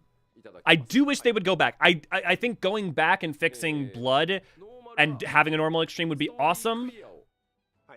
I don't think they will, and I also don't think they should, really, because the effort to do that would mean not having to do work elsewhere, and putting it into new content is just going to be better than going back. Though I wish they would, but I don't think they should. But yeah, Phantom Blue Mage. Just imagine you're gaining the abilities of creatures in the South and North Horn. Simple enough. Boom. Necro job confirmed. Hey, Necro job confirmed for 7.5. In both normal and extreme, up to 48 players can participate. Yeah. I will say, if they release this in like 7.58, releasing a normal for blood in like 7.51 would be such a baller move. Will there be exclusive notes? I would be incredibly shocked if there wasn't Laffy. They did with Castrum, they did with Dalriada, they did with Blood. The idea that they wouldn't for Magic would be odd. Maybe they won't, but I would put my money on it. We'll go back if they had to just remove the 3 resurrection blood and call it. If I had to. The thing is, the thing is, Kage, with the amount of that you would have to do to still have people know what to do and coordination to do it for blood is high enough that I don't like. I agree that would be a big help. It would not actually solve the problem, though.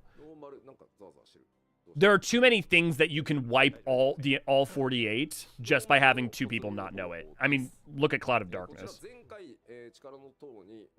Yeah. Oh, normal. Oh, you're saying extreme have exclusive ones. Sure. Yeah, I doubt it, but maybe. Normal does not require ciphers. Good. Yeah, simply standing on the ethereal node will register your interest. Good. Field op is updated. Right. But I'm saying that if they updated the older field op earlier and then they updated this one later. But yeah, I would be pretty surprised if I would expect this to drop in between patches 7.5 and 7.55. I bet this will be like the 7.53 or something. To keep us tided over until September. Yeah, fire powers and snowballs don't care if you got infinite lives. Yeah, exactly, Paul. Exactly. People are not getting through the moons. I'm officially retiring Necromancer in 14 soon meme because it won't get better than this.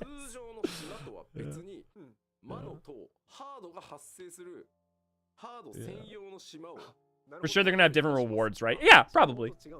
I'd be pretty surprised if there weren't at least some, like, even if it's just a type of Sanguinite that's in this, it's not in, or, I mean, wouldn't be Sanguinite, but.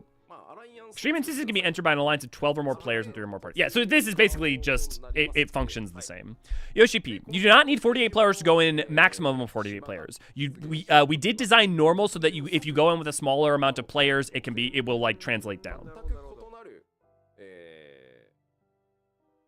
Extreme instances. I mean, this is, for those who haven't done it, this is, what he's describing here is just how Fork Tower Blood works, in effect.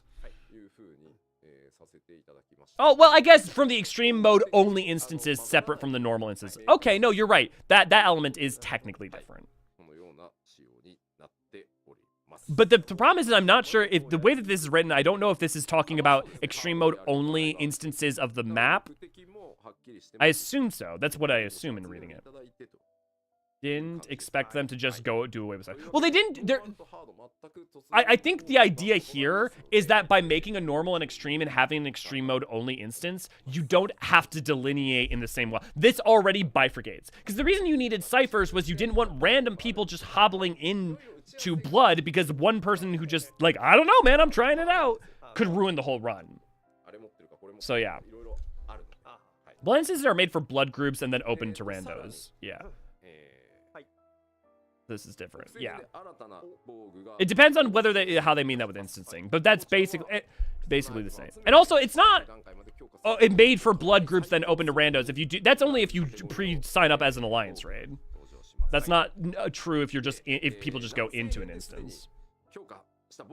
Obtain new gear in the North Horn, so we're getting more of the armor. Collect the required items to enhance your gear and upgrade your equipment to the highest level to obtain the mightiest gear on the island. So that is basically relic gear. 790 gear. We had 745. What gear level was... Look at the gear score for the patch in which Southhorn came out and what that's comparable to. If it was basically the same as BIS or whatever, then yeah. Should you possess upgraded gear from the South Horn, you may skip some of the steps required to enhance gear from the North Horn. That's really good. Not just because South Horn, okay, your work carries over, which I expected, but it also means that even if you don't do the South Horn, you can do some of the work. You can do the work in the North Horn. 7.2. Yeah, but when was it 7.25? But when in that did you get the what was the gear score for that point in time? Northern gear is gonna have a 5 at the end of it, most likely. Yeah, if it follows the South Horn pattern. Yoshi P, we got a lot of feedback last time, so we tried to split the difficulties while keeping the hard mode engaging. That's what they should do. Also, you want to talk about Merchant's Tale being freaking amazing? Advanced is perfect. Advanced is the thing I've been asking for years. We now have a normal, a medium, and a hard. Like, if they keep making content like how they did with Merchant's Tale with a normal, a medium, and a hard, it's going to be so good for the player base. Because people who just don't either feel confident or don't understand or aren't skilled enough or whatever, jumping into Criterion, have a stepping stone. It's so good. So good. Yoshi P, so if you want to prepare, you can do the current gear to skip some steps. And I've done all the gear for all the roles, so... Well, I play for healer and tank, so... I will talk more about rewards next, maybe the time after next. Producer Live Letter. We are taking a short break. Okay, guys, we got about 10 minutes, 15 minutes before they come back. Dude, Advanced Merchant's Tale is so fun. I've done it 2-man and 4-man. It's just, oh, so good. We will be talking about the new limited job in the second half. So when we get back, we're talking about Beastmaster. There almost certainly will not be video of them using Beastmaster if what they said was correct. Sorry, I'm just listening. They said when they were going to take a break until.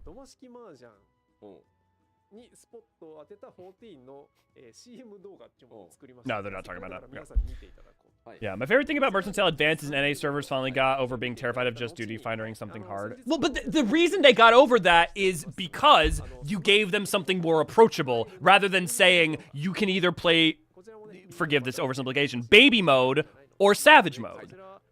They gave them instead of saying you need to go from base to 2 steps up, they gave them an extra step. So the reason people could get over that is because they gave something approachable for people as a next step, right? How's the difficulty?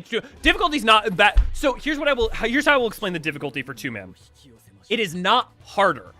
It is slightly different, and it's slightly easier in certain ways and slightly harder in some ways because of how some mechanics shake out. But it is, I would say, on the whole, 2-man and 4-man, neither of them is harder. I can totally understand someone out there being like, oh, for me, I feel like 2-man's harder, or I feel like 4-man's harder because of what mechanics make sense to them. But on the whole, they're basically comparable. I would super go to bat. So I wouldn't worry too much about 2-man, 3-man, or 4-man. I would just say go ahead and do it. But yeah.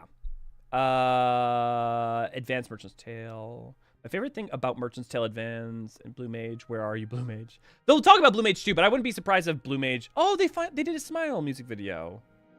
Lovely. While we're on break, can I get it out of my system? Yeah, go ahead, Infinite. How's the difficulty 2-man Advance? Also, Kid, if you're still around and wanted to, I think you wanted to ask something about something. If you want to bring it up, might have been MSQ or. I just want it on record right now. I think the new Ultimate will be near or FF7 base. It's not going to be near. I will tell you it's not going to be near. FF7 maybe, but it's not going to be near. Also, as always, I could be wrong. I don't think they're going to do 7 because they're not going to make brand new content in Ultimate. They're not going to make it wholesale out of nothing. If I'm wrong, I won't feel bad. I'm right. I won't be able to say I called it. Yeah. Better to put it out there. In my opinion, 2-man is harder because you're less likely to have a healer, but that's it. Yeah, but then that's a selective choice to bring one in. And also, if me and V did it as tank healer and also tank DPS. As long as you have people bring the healing ability, you absolutely can make it through. Also, I haven't heard this version of Smile before. I didn't understand. Infinite over here doing the Titus laugh over necromancy. Maxiridian, glad to have you. Hello, I'm late to the stream. Yeah, did they mention anything about housing or Beastmaster? Housing, no. Beastmaster, we're gonna get after the break, so you're just in time. This is music video, have pyro. Yeah, Beastmaster coming after the break. This is the version from the credits, I think. Did I miss it in the credits? Or I just, maybe it's been so long since I've listened to the credits. You can spam variant heal and avoid the worst punishment in advance. Yeah. And because you have if you do DPS tank, you can you can end the fight quicker too. Did it tank 2 DPS? Just had to use the other variant action. You don't need to do that with a healer. Yeah, I mean, yes, but that's also why the variant actions exist, right? They specifically exist so that you can bring whatever you want. New Horizon.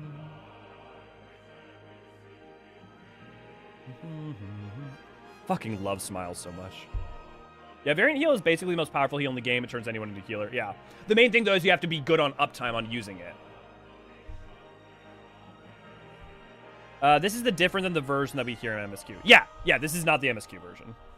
I know because I've listened to the MSQ version hundreds of times at this point.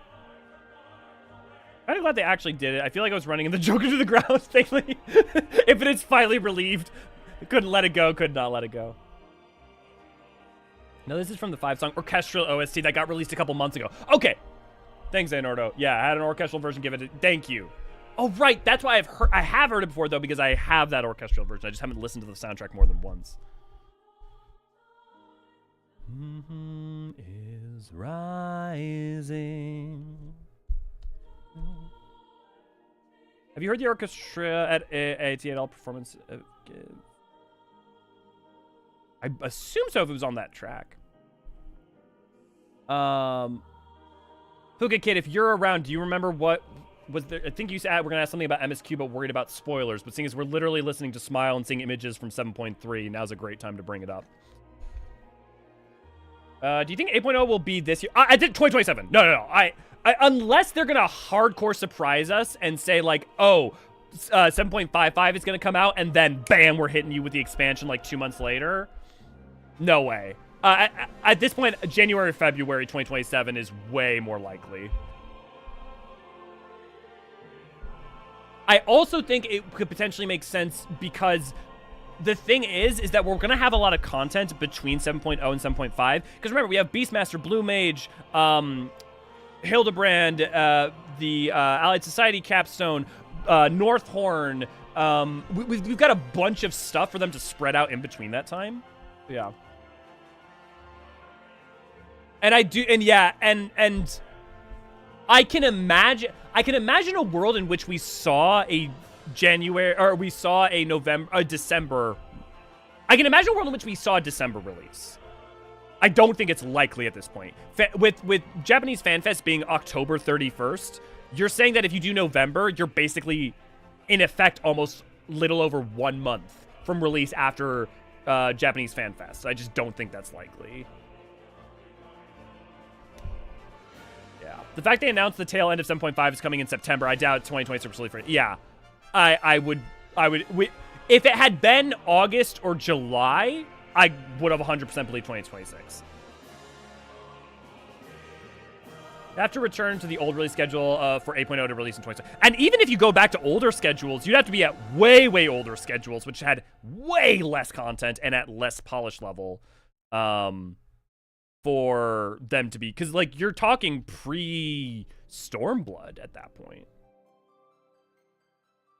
The thing is, even if they get ahead of that, if they get ahead of schedule, they shouldn't then still release early. They should bank that time to be used to further polish, to pre-plan for next content strategy. They should keep the cadence and then take that extra time to work on things that they might not have been able to otherwise. So, you know, even if they technically could, I still would say, unless they have basically been planning to launch in December since January of this year, if they have not at least had a year of fully planning to launch this December, they should not launch this December. That is how much lead time they should have in knowing that they would be launching this year if they were launching this year. They had to know by the start of 2026. Just because the amount of logistics and things involved in that is so high. And planning. And Yoshi P is a good planner. Whatever you want to say about anything else, Yoshi P is a good producer.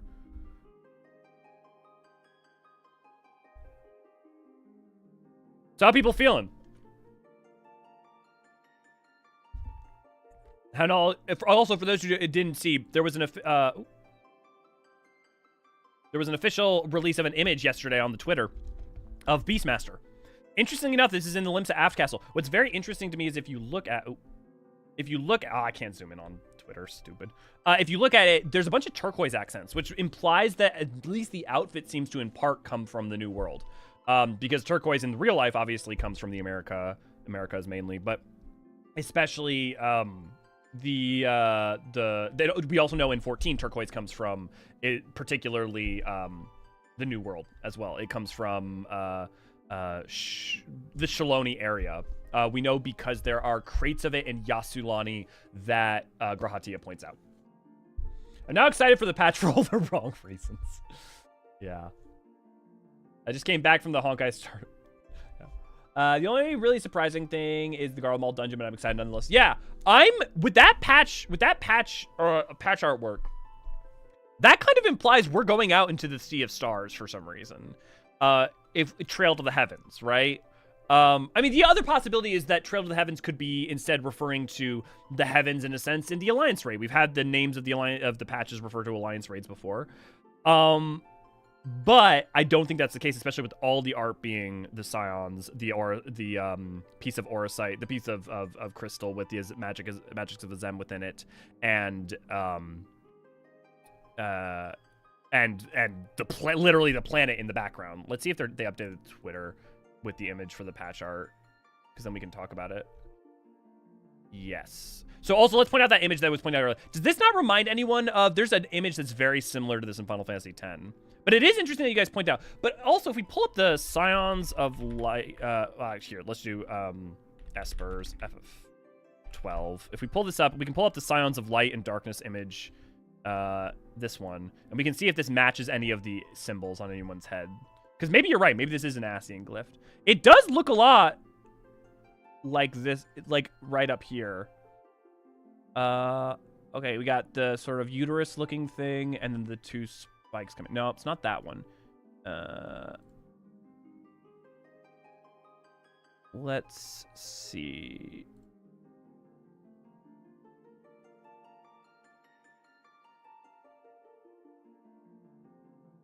Also, you got to think about these flipped upside down. Oh, for those who don't know, these are the Esper symbols from Final Fantasy XII, and all the Ascian masks are based off of this, if you look at them. So, for instance, you've got, like, Igyorm's, or maybe it's Logriff's is based off of that one. You've got, you can't see it because my face covering it, but, like, the Delta, that's Nabrialis's. You've got the lion face of Fandaniel's.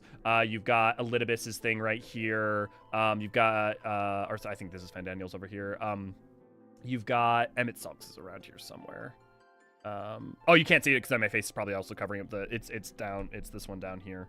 But it's usually flipped upside down. So if we look at them like that,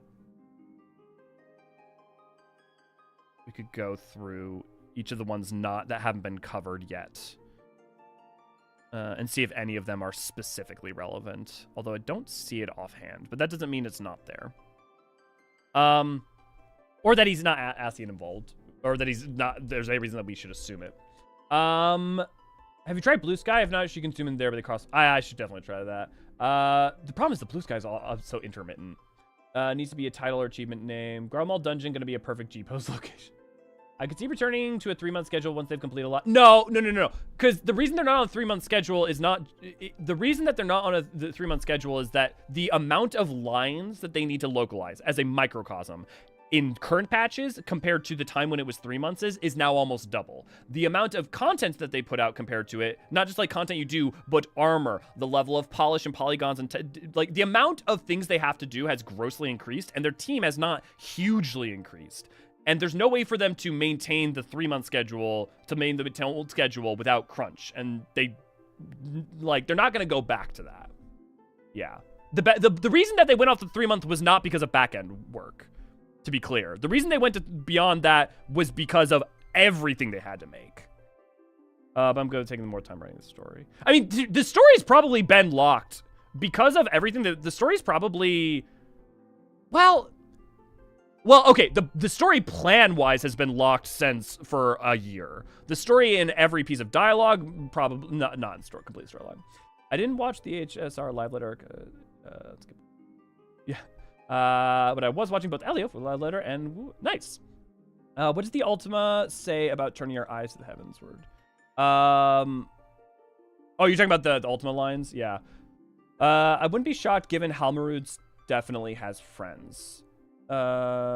Well, the problem is that, remember, we don't know if Halmarud... So there's important things to remember about the Sundered Ascians, is that, like Fandaniel, all of... Or Gaia/Logriff, all of them are, like, gestalt of the people they were and the loose memories that they garnered from the Crystals of Office when they were raised into their seat in the Convocation. We don't know how much Halmarud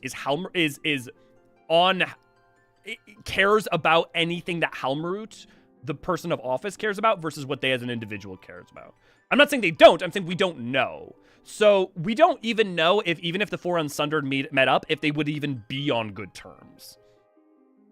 Plus, none of them can be dedicated to the act of resurrecting Zodiark anyways, because at this point it is literally impossible. So they would have to have different goals anyways. Okay, crazy theory. What if NUO is some Ascian transformed form before you tell me this is against lore? I mean, it's not against lore. Remember that Emmett's transformed form literally Hades. No, it's not against lore. It could be. It could make sense. But I don't think so, but it could be. Super could be. No mention of more cosmic exploration. Well, we are getting Planet 4. That's the other thing. We're getting the 4th planet for cosmic exploration. Also, if we go into the heavens, the Voyagers that there's been lore being established in cosmic exploration that is relevant. If her thing was plants, won't that make her Halmarut? I mean, she does say her name Halmarut instead of Halmarat. I've been saying Halmarat for years, but the pronunciation they went with is Halmarut. We know NUO was tied to the Void in FF5, so it's interesting. I'd also point out that these pauldrons like this are very similar to Golbez's. We also know that the 13th exists in an area that has a lot of planar fissures close to the Void. So the idea that NUO is... In fact, I wouldn't be surprised. He's saying different threads. They may be bringing the threads of the 1st and 13th into this. So, for instance, if we do the Pilgrim's Traverse... And there's so much lore to establish about all that. But if they're bringing the threads of the 13th and 1st into this, which would make sense, both the Void from 5, which we're talking about, these pauldrons usually are design aesthetics associated with the Void characters like Golbez and whatnot. And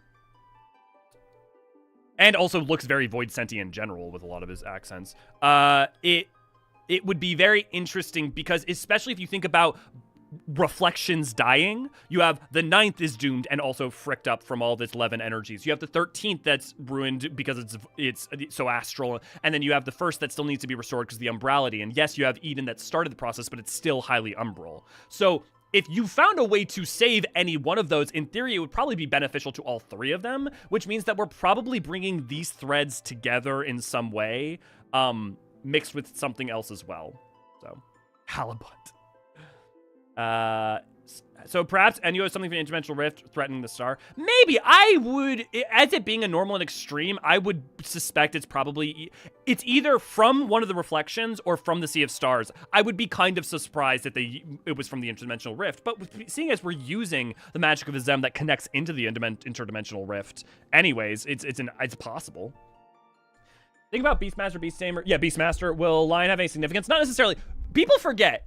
There are a lot of different Beastmasters as in lore. Like, Lion and the Voshneens and stuff is not the only Beastmaster. There's stuff in Yogg-Taral. There's references in Jacques-Taral. There's Ilsabardian stuff beyond just Lion. And Alamigo is just one specific practice in one specific area. Pauldrons are gold, actually, very well. What would them being gold have to do with being anything to do with Ascian? Not her, Calix, she never said her name. Yeah, but they have a specific pronunciation. Yeah. Winterers implies more than just her and Calix. No, there's even, Calix says another line about their allies or whatever. Hey! New limited job. Beastmaster. Also, is it going to be a Hetsaru or is it going to be a Seeker of the Sun? And we're back. There will be many ultimate predictions.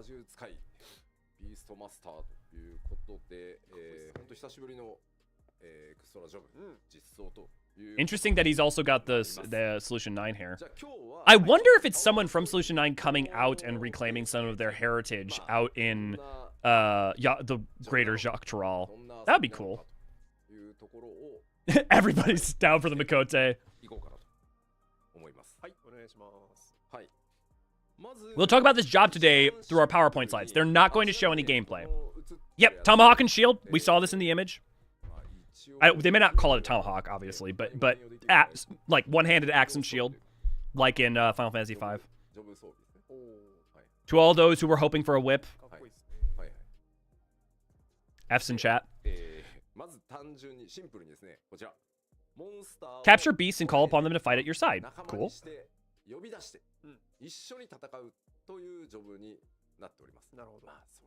I wouldn't be surprised if we get bright hair color options either in the 7.5 or 8.0. I would actually be pretty shocked if we didn't.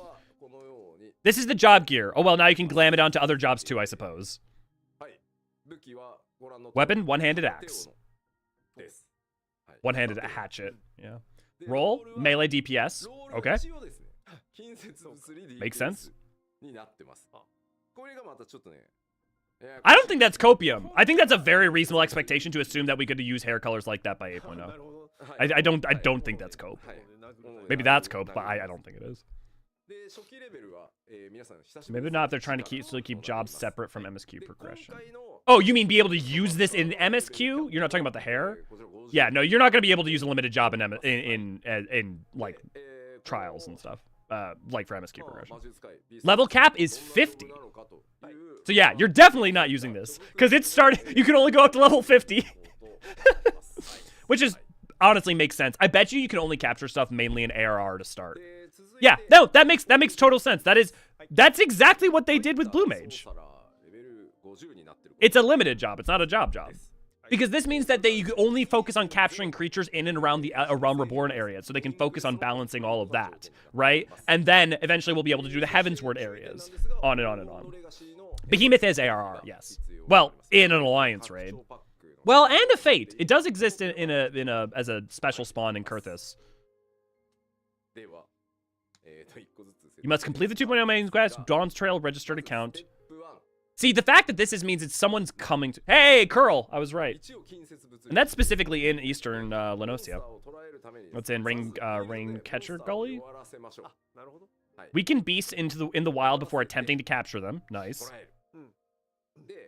I don't think you can probably capture Bahamut, seeing as literally part of the tragedy of his story is being captured by the Alligans and the Neuralink. So, ethically, I hope you can't. But... up to 50 types of beasts can be tamed. So there are 50 monsters to collect. Gotta catch them all.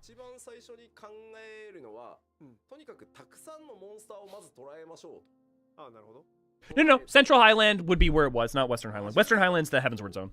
You were right the first time, Dust. Hey, catch a dodo. So this is in, technically these are in Western Lenosia, but I think they also, I think it's Western Lenosia. There might be some in Southern. In Lower Lenosia too. No. Oh, really? I was expecting at least there to be 50. So this is right now. This is exactly on what I would have expected. Yoshi P. To capture mobs, you need to weaken them in the field. Your first step should be capture as many mobs as you think you can and fill the bestiary. Hey, you can get a Chimera. Look, if you can get a Chimera, this is the one in Northern Hydaelyn. If you can get, and I know this Chimera specifically, if you can capture this Chimera, the idea that you could capture Behemoth is extremely high.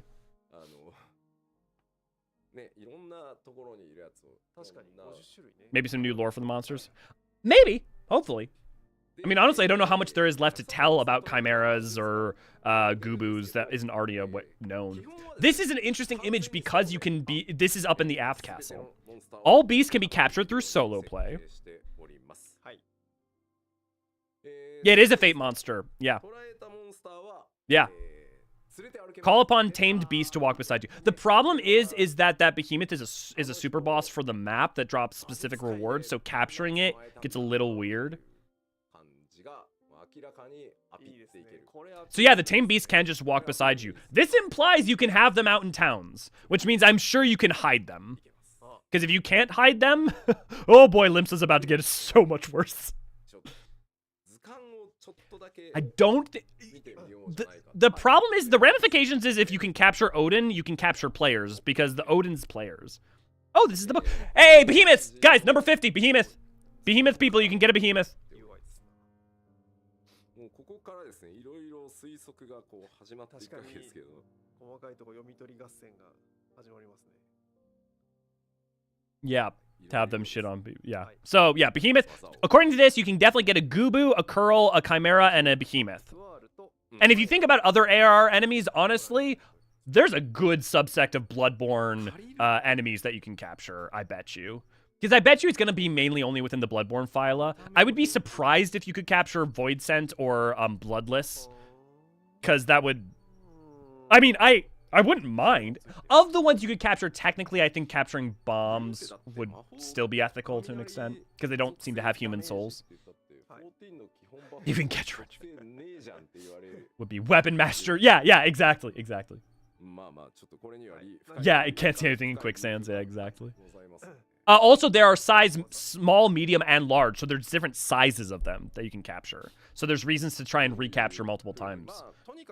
Maybe. Or maybe I'm misunderstanding that. Maybe it's just that different enemies fall into different categories. They didn't explain clearly.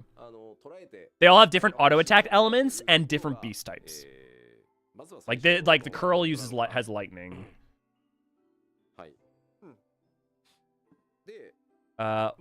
Owaza Burasta.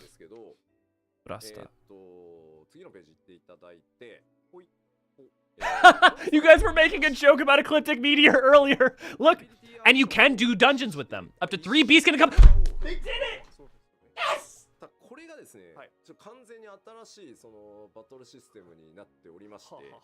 You can go in with your beasts and make a party and go do dungeons. Up to 3 beasts can accompany you at one time using their abilities and actions to fight alongside you. Guys, you can go do dungeons with beasts. We called it. We called it. Beast Squadrons, yeah. Actually a Pokemon trainer, yeah. We called it, V. We got it.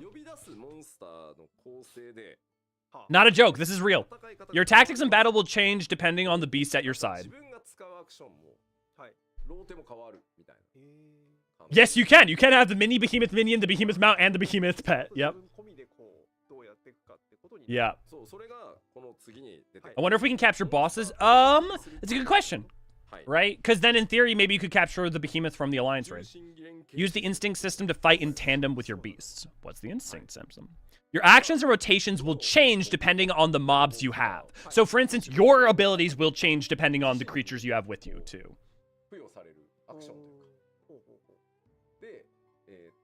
So certain monsters will fill DPS, healer, and tank roles. Honestly, I don't even know if it's going to be that simple. Because the way they're describing it seems to be that it is a little bit more chaotic and non-strictly one-to-one than that. But I don't know. I don't know. I don't think it's as simple as you're bringing like 2 DPS beasts and a tank beast or a healer beast. I don't think it's quite that simple. Think our Chocobo can join us? I mean, Chocobo as a tameable animal makes a lot of sense. There are Chocobo. Well, actually, are there Chocobo enemies outside of the Chocobo before the Chocobo forest?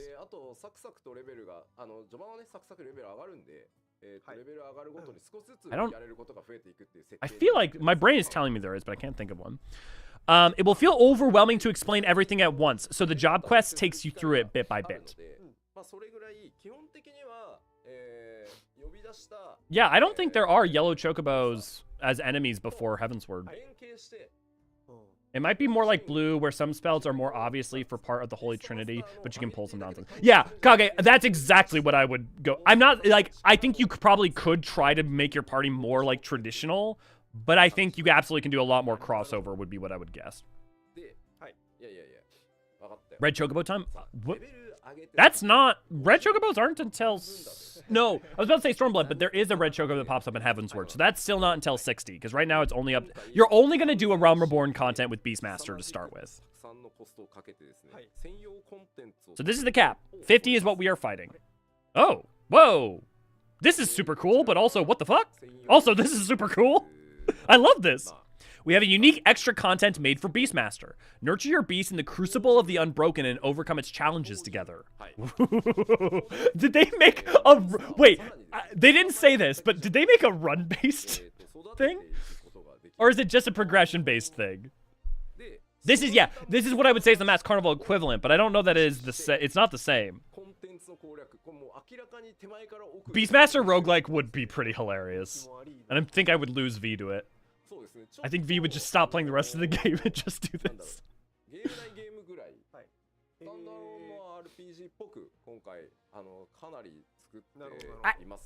I don't know what to tell you. Like, I'm glad we're getting it when we are, because having it right before the content drought is absolutely the best time to have it. And I'd rather them give us news when it's ready to go. Yeah. Crucible of Unbroken is a dedicated single-player experience. I mean, also, when they announced it, all they ever said was coming during Dawn Trail, so... A completely new type of duty, unlike anything else in 14 so far.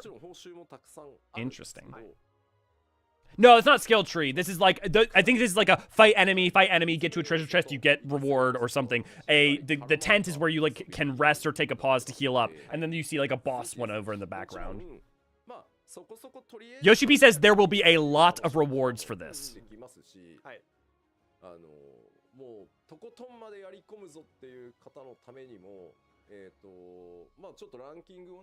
Is this the new Ozma content? It may be. Yeah, it could be. Ozma being the one who designed a lot of this would make a lot of sense. Are those cards in the background? Yes, those are cards in the background. I don't know if they're playing cards or if they're creature cards or what. You can also see figurines. There's a broken crystal, and you've got coins in the corner as well. And this looks to be a map of... We've got a peninsula here and a body of water. I could try to make guesses. I'm going to have to, like, look at that map and think through. Because you can see other bodies of water up there. Yoshi P, you can play to just clear, but we also are trying to implement some sort of rankings for those players that really want to go hard at it. Mr. Ozma was responsible for all of this. Job design from the ground up content. He put a lot of hours into this. So yep, it was Ozma.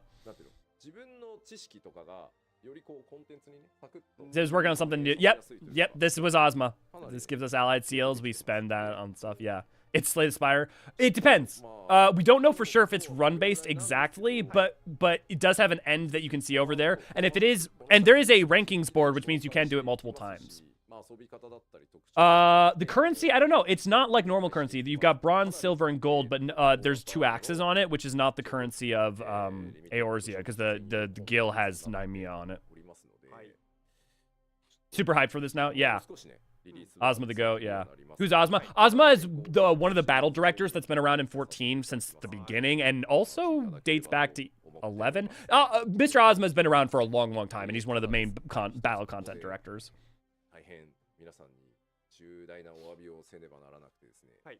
Run effects, maybe? Maybe? Yeah, I don't know. Also, Yoshi P says, this is all I can show for today, but the in-game demo and how to play I will show next time. It has a lot of volume. Implementation will be a bit further into 7.5x, but there is one thing I need to apologize for. We did say we would be updating Blue in 7.5x. We would say we'd be updating Blue in 7.x.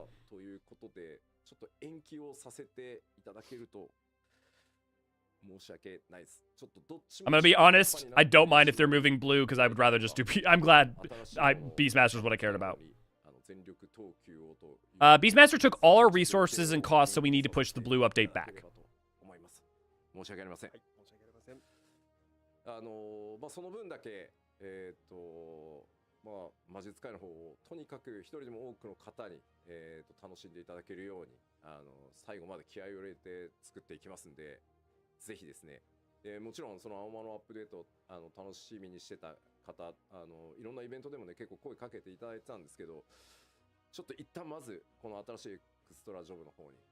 He's explaining a little bit more of why, and they'll have translations in a second.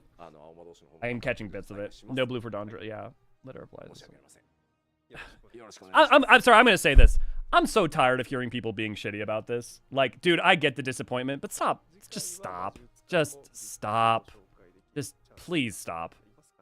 Like, I'm not even saying have some patience. I'm not even saying don't be upset. I'm just saying, like, can we not? Can we just say, like, man, that sucks?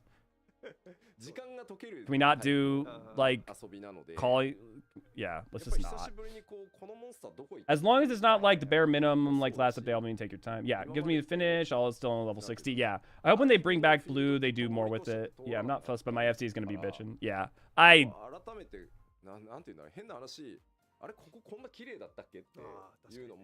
know many of you.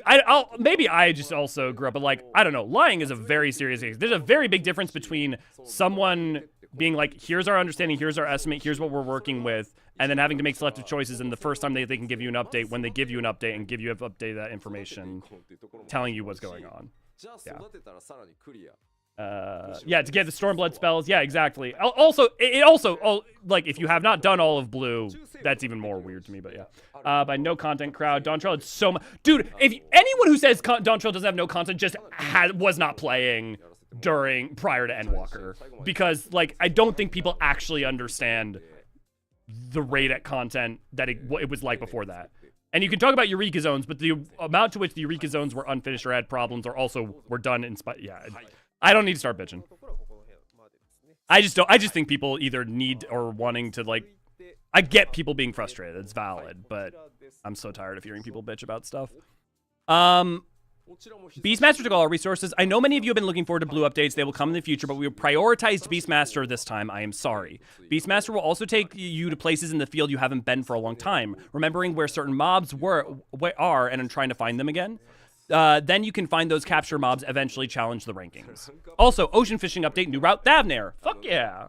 More ocean fishing, which means more achievements for that. Also, it probably makes a troller get better.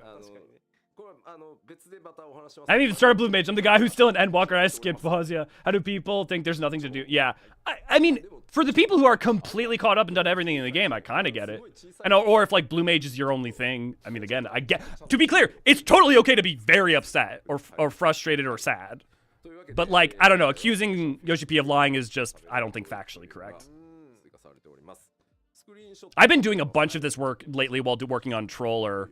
World-class Troller, so this is exciting to get another one. I just finished all the achievements for the... Or actually, I think I still have one more for the Ruby Sea route, so... Or not Ruby Sea, the Eastern route, whatever it's called. I wonder if Beastmaster can name their beast. That'd be rad. Yeah, new endgame content is glamour. Yeah, there you go. Fashion fantasy. I'm glad Blue's pushed back because I need to catch up on the spells. Rather have Beast in the good spot, yeah. Especially because you can solo Beast it. Because Beast is going to be more solo friendly. Whereas like so much of Blue, it's like, yes, you can technically solo much of it, but almost all of its achievements, you need a group. You can't do almost all of the Blue achievements with a group.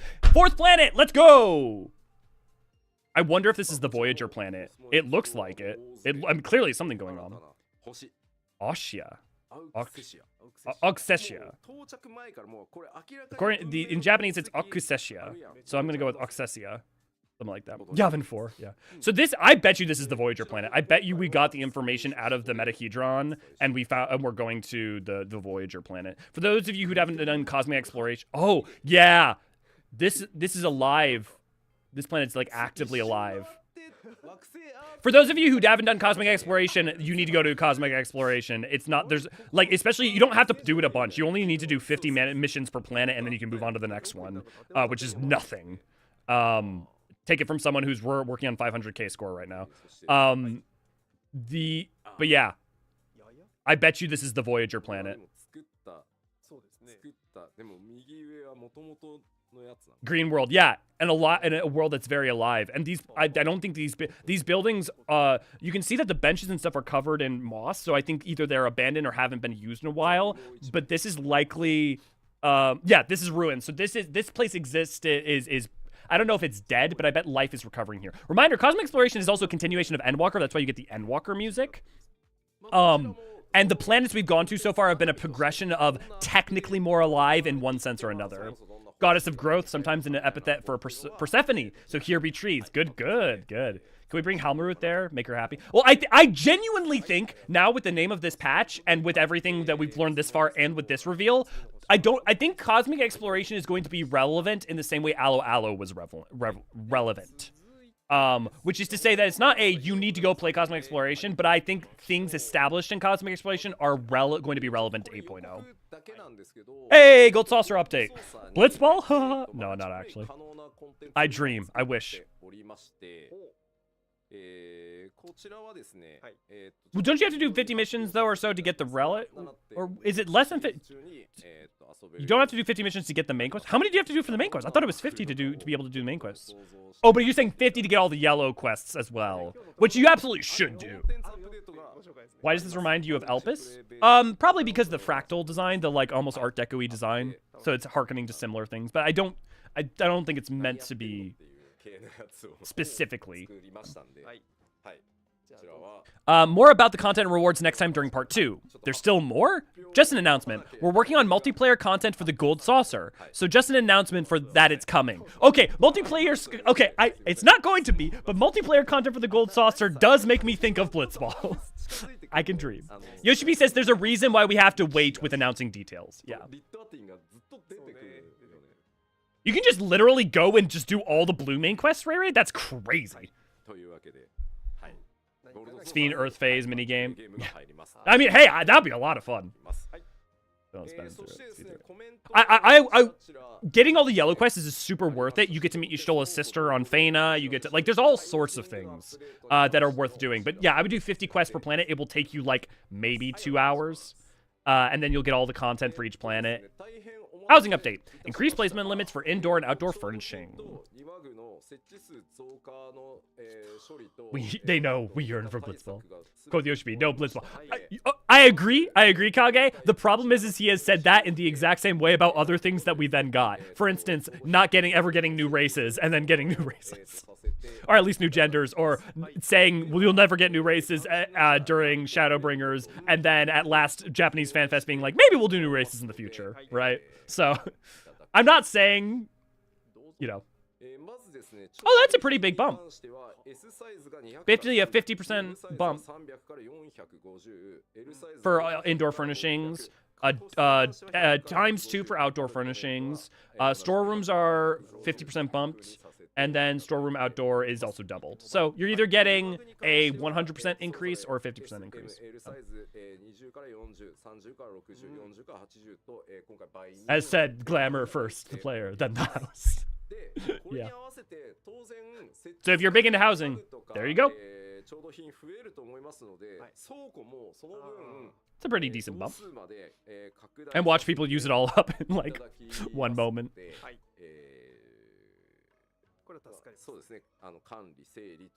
Queen's Blood for 14 would be sick, yeah.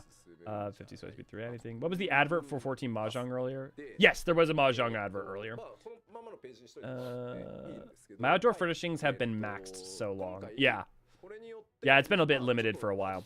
Hopefully they'll also announce that they're going to increase like more gear to be compressed. Because if they got to the point where every piece of gear in the game was part of a compression system, you would be able to have the degree to which the amount of gear you could have every piece of dungeon gear in the game if you can compress them all down into like sets. So like if you could do all the tank gear and weapon from a dungeon as like one item as with the compression system, you could in effect have every piece of dungeon gear, every dungeon set in the game and still have room.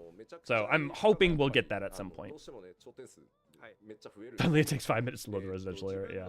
I'm generally afraid if 40 outdoor furnishings will tank the performance. I would point out that the reason this took as much time was to get it to a point where it won't. Probably still not enough to make my garden full of purple grass. One day, Swift.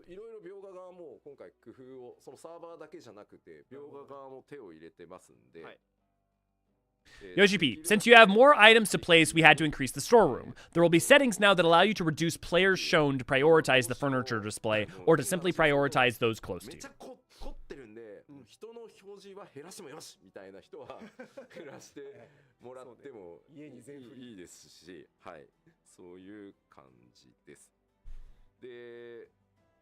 I really do hope we get more of the compression system. Dude, if they even announced for like 8.0 as like that every item in the game would be compressible if it was part of the set, and they were like increasing the amount of glamour space by 400 or something, you could then in effect probably have almost every set in the game. I think I did the math on it. I think you would be able to have every set in the game. So you'd in effect... Oh man, if they get to that point, it's going to be so huge. Effectively, you have full transmog at that point. It's super convenient because the glamour plate system is great. No, we also would need more glamour plates to be able to do every job, but it would be basically, it would be in effect the same. Compression, my retainers need them. Oh, because you keep items on your retainers. Well, and also just how many relic weapons there are. Although there's not really a way to compress the relic weapons. Unless they let you do, like, compress the relic weapons into a set. That would be one way that I guess they could do it. Like, if it's like all the Shadowbringers wallets are part of compressible set. That'd be cool. I'm gonna be able to cover my entire plot and trees. They said they're working on more glam plates. Yeah, we know that they're more working on it. I just, my point is more the when all of that exists. And also the compression system is going to be further increased as well. So this is less speculation on if and more a desiring it and hopefully soon. So I really won't be surprised if they do announce EOS for people. I don't know what EOS is. I know they're talking about reaching end of what Sony can support. Oh, end of life support for PS4. Yeah, I wouldn't be surprised if we got end of life support at one of the fan fests for PS4 announced. The player base for it can't be more than 10% at the absolute high end at this point. Honestly, with PS6 being about to be announced, imagine having a quest reward being a call for well, not announced, but like already starting it being in development. Imagine having a quest reward being a coffer for specific armor. For what, Twilight? I haven't asked the of getting full set of Alliance Raid. Look at here. I mean, that's understandable. Oh, I forgot they did say what Beastmaster armor type. Yes, it's melee DP. Oh, they didn't. So what type it is technically? Since they're not saying anything right this second, let me.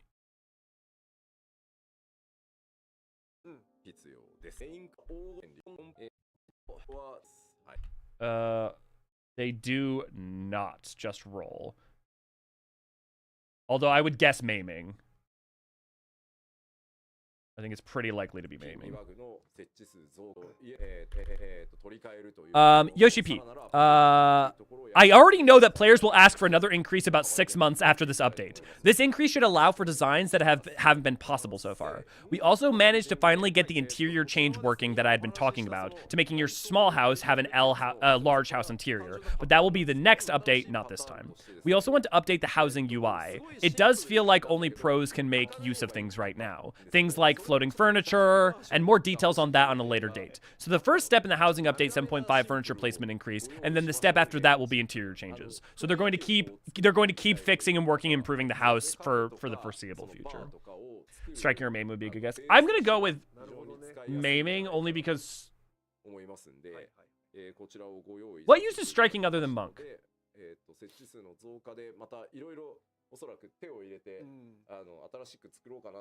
6 months, no, 6 hours. Yeah, you're not wrong. Samurai does, yeah, I guess, and samurai is slashing, so no, maybe striking could work.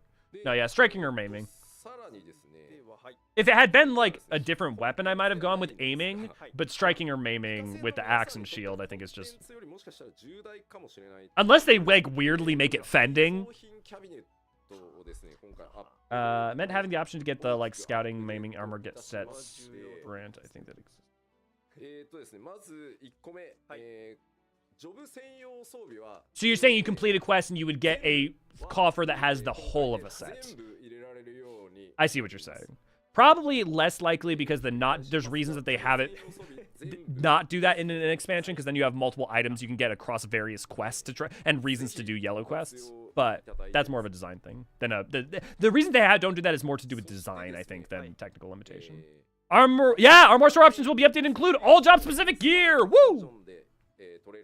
So all artifact gear, all gear from dungeons introduced in simple. Yes. Okay, so I think they're going to go backwards. So we're getting all the 7.X, and I bet you they'll do more and more of the old ones after that. So it's exactly what I was just talking about. Aiming due to all the leather. Okay, should the armor warsman? Yeah. So will be updated to include. Well, so this is not an increase in amount of space. This is just saying all job-specific artifact gear and all gear from dungeons in 7.X will be included. So this is just saying those will be compressible. They're not saying an increase in size.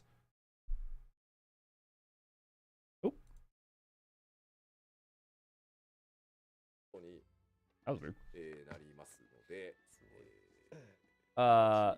But wait, so let's be clear real quick. What? This is them saying that 7.x, so like 7.1 through 7.5 will be compressible. This is not saying that everything. Okay, it's not just me. They're having issues too, I think. 7. I'm gonna go back a little bit just so it stops buffering. Yeah, armoire is separate from. Oh, whoa! My brain didn't not even press that. You're right. Armoire.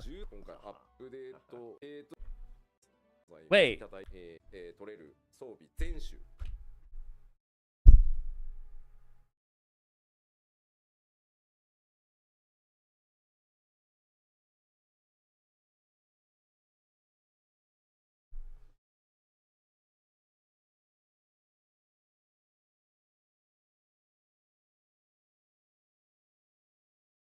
Why would they do the armoire for that? Artifact gear I understand because there's already existing numbers, but why do the armoire with the dungeon gear?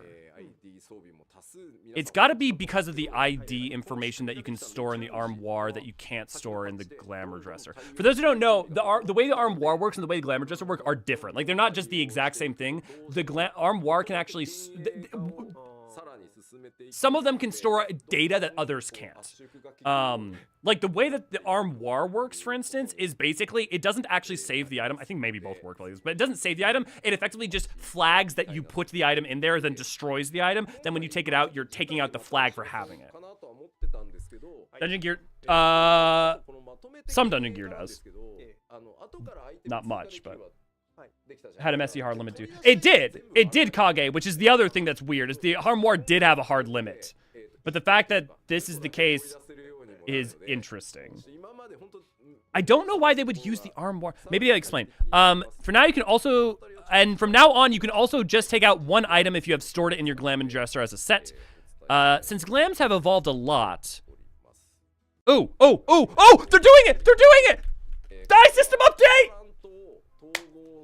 Consolidated dies! めちゃくちゃ数あってめちゃ圧迫してると思うんですよ。はい。そうですね。なので、今回統合をかけてですね。At long last! Okay, many of the current available dice will be consolidated into 3 base dies. Type A, Type B, Type C. カラランと A と B と C。なるほど。と、いわゆるオンラインストアで入手できるカラランと We had a name for these until yesterday, but I didn't like it, so the naming system is undecided yet. So we don't know what they're calling it. They're calling these yet. What does this mean? Allow me to explain.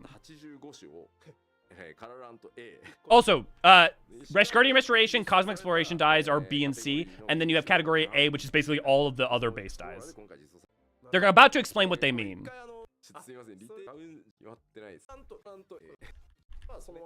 Okay. If you have one die of type A, you can dye it in any of the 85 colors. So basically, you're not gonna have all the different colors. You're just gonna have a type A die, and you can then dye any of the colors. So for instance, if you have a type A die, you can dye literally all of. You spend that one type A die to dye any of the base colors. So any of the 11 dies from Cosmic Exploration, if you have a type C die, you can that one item counts for all 11 colors. So there are only now going to be 3 dies, except for the exceptions. These are the exceptions. So the metallic dies are the exceptions. And that's because they are from the online store. And because they're on the online store, they're going to be, yeah. So this will not only apply to dice that can be purchased on the online store and dice of corresponding colors. So now there's only going to be 3 dies plus those exceptions. And now our FC chest is about to shrink considerably in the amount of space. Because we have like over 100 of each colored die in our FC chest. Yeah, this is exactly like when they consolidated Glam Prism. The number of available colors will remain the same. When using one of the new dies, you'll be able to select which of the included colors. So yeah, so there's you basically, as long as you carry an A, B, and C around, you can dye, yeah. Isn't that how they do it in the mobile version? I don't know. I haven't played the mobile version because it's not on the States yet. If it is, good. It's a good way to fix it. That's less of a technical headache for them than if they did something like a charge system or whatever, which would have been nice, but this works better. This works really well. And it means that you can still sell type A, type B, and type C die, like, probably on the marketplace. Which also means that they're more valuable, because if it's all colors, it means that... Yeah, interesting. Yeah. We ran out of a few colors. There was no Snow White dye. Yeah. Darn, let's use it. Yeah. The Ally Society. I'm confused. Does this mean we no longer have individual dye colors now? No, you do. Okay, let me re-explain this real quick. There are going to be, except for the online purchase dyes, which also technically a version exists in games, which are like the pure white, the jet black, those guys, which just ignore those guys for a second. There will now only be 3 dyes. A, B, and C. They're not going to be called that, but for now, A, B, and C. Type A color allows you to use any of the 85 colors that were released from 2.0 to like to present, except for the ones from Ishgard and Cosmic. Ishgard and Cosmic will have types B and type C's dye, which will be the colors from those. So your type A dye, it counts for, Dalamud red and Othard blue and all of them. That one dye is all of them now. Dyes currently in your possession will no longer be functional after the patch goes live. They can be exchanged for the new consolidated type by speaking with Calamity. So if you have if you have 200 Dalamud red and 200 Othard blue, you can go trade those both in for type A dye. So you'll have 400 type A dye, and it counts for them in every other color. Yeah, there was no way that this was not going to be what they were going to do, to be clear. So I didn't even occur to me, but yeah, this was always going to be, you were always going to be able to trade it in. I know this sounds like effort, but if you select the command, there is a process running in the background that exchange all dyes automatically in one go. The dye system hasn't changed much since A Realm Reborn. So basically, if you come to the dye with them, you can just consolidate all really quick. Can you still craft A, B, and C with our crafters? We don't know, but I can't imagine not. Yeah, you're gonna be able to. I would. The only thing I can imagine is that they make it so, like, maybe they move it so only alchemists can do A and B and C, or, something like that. But, yeah, you will be able to craft them, I'll bet money. I'll do color and assortment of colors rather than keeping a bunch around. Exactly, Tillier. People won't have to unlock allied societies for those dyes, yeah. Imagine if you could only dye the poor man's black and white if your character hasn't done the... yeah. Yeah. Tempted to hold a few of the old ones as relics. I mean, you can. You can hold on to belts, too. Some of us still have our belts. Our pants stay up. You'll be able to just use 5 type A dyes for any color of that type rather than having to hunt down. Yes, and you could use those 5 type for any color that's within the 85, right? Because there are 85 for type A, there are 9 for type B, and 11 for type C. Which, that's because the 11th are from the new ones in Cosmic Exploration, the 9 are from the new ones that were from Ishgardian Restoration, and the 85 are the ones that were in the base game. Yoshi P, the dye system hasn't changed much since The Realm Reborn, but we are at the point where I feel like a lot of systems should be reviewed now. There will be a lot more at FanFest as well. I saw comments about data center issues as well, and let me just say, those problems are going to be fixed. Yes. More on that soon, though. Poor man's black is just soot black. Dye market just crashed and burned so hard, ripped to people who farm dyes to sell them on the market board.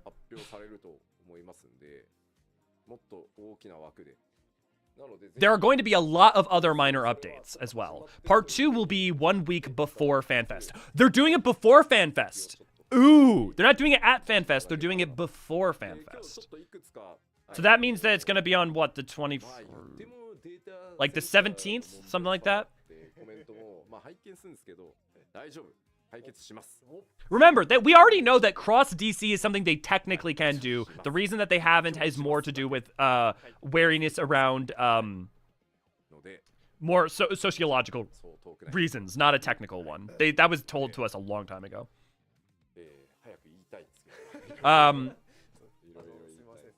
Then the new week we're flying to NA. There were ideas to just have the live letter at FanFest, but news at FanFest combined with 7.5 news might be a little bit too overwhelming. Honestly, I'm very thankful for this. What about all those dyes you crafted? You will be able to convert them. Get live patch notes reading. No, because the patch drops after FanFest on the 27th. Flights and the patch is dropping on the Tuesday after FanFest. Would be weird doing 7.5 live letter 3 days before it actually comes out. Yeah. I hope for expanded character customization. I mean, to in a sense, you're already getting it, but yeah. Well, I would be pretty shocked if there's even not a small degree new character customization, even if it's just hair or something. At minimum.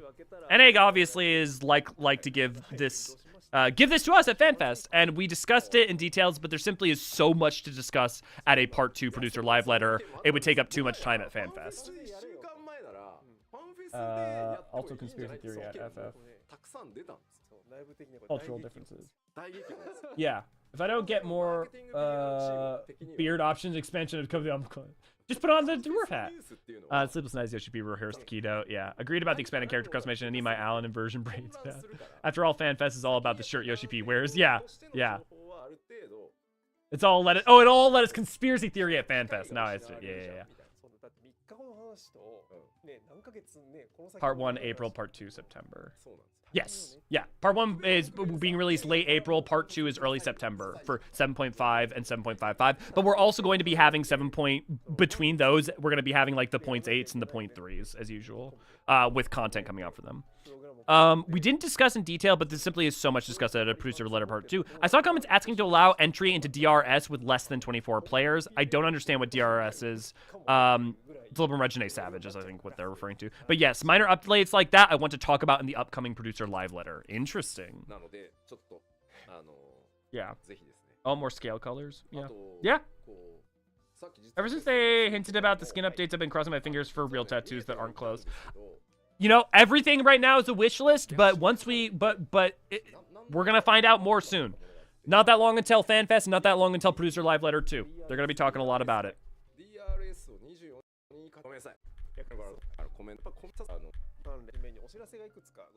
So that's it for content announcements. So for anybody who is only here for 14 related stuff, just be aware that there's not going to be content for 14 stuff until the end of this. So if you're welcome to head out now if you want. I'll probably hang around and talk for a little bit because I know there were some questions and thoughts. Give me my archons mark. Yeah. I really do think a quest for an archons mark would be a really great idea. Like having a quest line in Charlian, that you would have had to complete Endwalker and done the Studium quests, and then you have another quest line. I think would be a really, and then you can get an Archon's mark as a tattoo. I think that'd be a really cool. That'd be a really cool idea. Since this is YouTube, we're contractually obligated to say like, share, and subscribe. Thank you, Ray Ray. Specific customization of Nobukote shown for Beastmaster had new hair color. Well, so yes, but the NPCs already have that color, Asteri. So it's. While yes, in theory, they should be able to just give that to players on a technical level because he already has it. The reason that they haven't do that, as far as I remember, had more to do with UI issues and UX issues for like adding options to character. There was something weird behind why player characters can't, or haven't been able to so far. So just him having it doesn't, in and of itself, make us able to be like, oh wait, we can use it. I would be shocked if we don't have the ability to get it by 8.0's launch. 7.5 or 7.55 would be awesome, but I'd be really shocked if we didn't have hair color options like that by 8.0. It's not impossible, and it's not even like a for sure, but I'd be surprised. Probably best for me to sleep now. Yeah, get some good sleep, Laffy. See you at book club. I love a variant dungeon with Hilda exploring the depths of the vault. Or exploring the Dawn Vigil in the Eastern Highlands would be really cool. If you enjoy the stream and are a member of our Discord, why not come join us at discord.gg/archives. For those who don't know, we have a Discord, and it's used as we actively do stuff in it. We talk about lore, talk about the game, all sorts of stuff. We have events almost every day of the week. We have like lore book clubs. We have mount farms. We have fates and fate farm nights, map farm nights. We even teach people extremes. Yeah. Dawn Vigil variant is my dream. Yeah, it'd be really good. You should sleep too, but I'm so hyped for it. Yeah. 100% Kage. Yeah, you can put so much there, yeah. Thank you for streaming. Yeah, anytime. I love this. Reminder, so I've obviously been very low amount of content for the past year or two. just focusing on personal life. But I should be doing a lot more streams, especially around the time of 7.55 coming out, or maybe after probably after 7.5 drops. And so if you care to join streams, we'll be finishing up the 7.x patches. Also, we'll be helping people out, do a lot of the side content, things like Eureka, Occult Crescent, Bosnia, all sorts of stuff. But also, if you like watching our videos, there should be more videos out soon. There will be an Evilise video out. I'm doing a collaboration with some other lore YouTubers on the Return to Evilise Alliance raids. I'm covering the Ritterana Lighthouse, while they are covering some of the other parts. And then I'll hopefully have a Gaug video or an Eorzean video out sometime after that, as well as going back to some of my old scripts I've had done for a while, like Electrope. So if you want to watch our content, there should be more of it actually coming out in future weeks and months.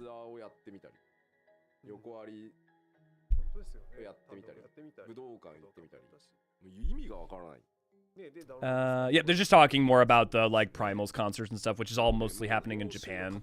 I do want to go back a second just because they had some merch that looked interesting. Cute magnets. Yeah. Okay, wait. Oh, Tankard Tender as a mug. Maybe I do need that mug.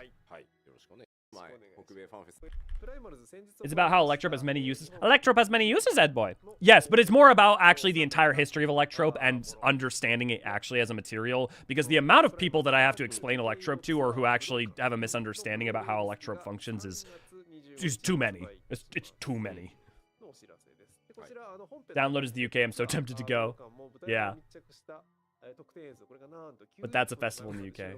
Oh, this one is the UK. Oh yeah, it is the UK one. So nice. Well, if you're anywhere in the EU, definitely consider going.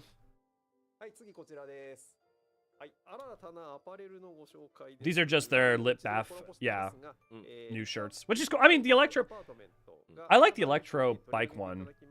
I'm just not a fan of like image centered on plain white tee. Like I want, if I'm gonna have an image on something, I want it to like go down or like be extended. I mean, hell, even like the Hydaelyn one I have, right? Like actually goes down. It was easier if the UK was using the Yeah, I just meant proximity-wise. More like generally in the area. Also, they still have a bunch of deals with them. Sabotenders, I didn't want to wait for another 50 mount tokens, so I bought them and got myself the Barrel Tender mount. Nice! Barrel Tender mount's very good. I just got the Ronak one.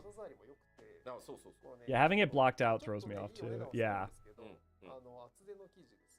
I miss Hades' shirt. I want it back so much. Yeah.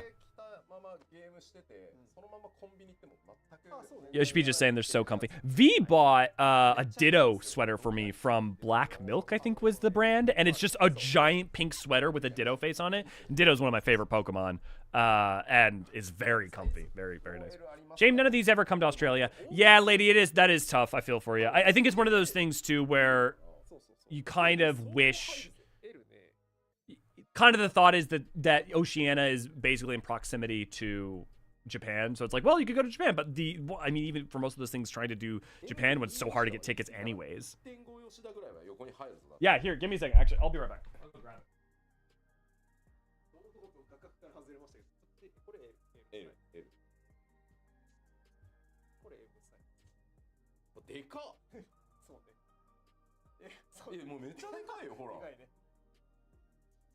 いや入るほら急にでかいそんなに信用できないのか着るって super comfy. V, if you're watching, thank you for getting it. Oh, okay, technically, I think I said V got it for me. V did not get it for me. V bought it for her, knowing I would steal it. Very different. Are you playing Pokopia? I'm playing it after I finish some of the work I'm working on. So I'm going to play it once I finish the 2 videos I'm currently working on, which are Ritterana and Gaug. So after that, I can play it. Me and V just bought a Switch 2 just so we could play Pokopia. But when Pokopia got announced, I was very excited. So it's a girlfriend shirt. I mean... I doubt it'll ever happen. What if Beastmaster being a thing? I hope there's a Pokemon crossover event. I would be very surprised that Has 14 ever crossed over with a game that wasn't owned or at least in some way partnership with Square Enix? Hey, Echoes of Vana'diel crossover event now in 11. Oh, that's cool. Following their appearance in 14, the special battle event features the powerful Fafnir and Kirin. No claiming necessary. Jump in with fellow adventurers, defeat these foes, and earn materials for powerful gear. That's cool. That's super cool. I mean, the other reason we got switched to is that Dusk Bloods. Yokai Watch. Yokai Watch is, that's Square Enix. Right? I'm not crazy. Yokai Watch is a Square Enix game.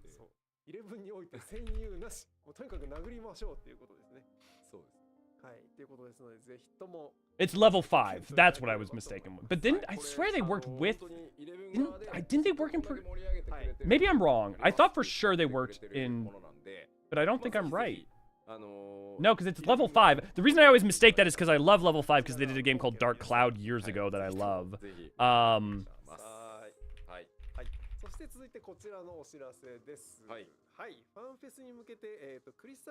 No, Yokai Watch is a non. It's just level 5, so it's not Square Enix. Yeah, you're right. Yokai Watch counts.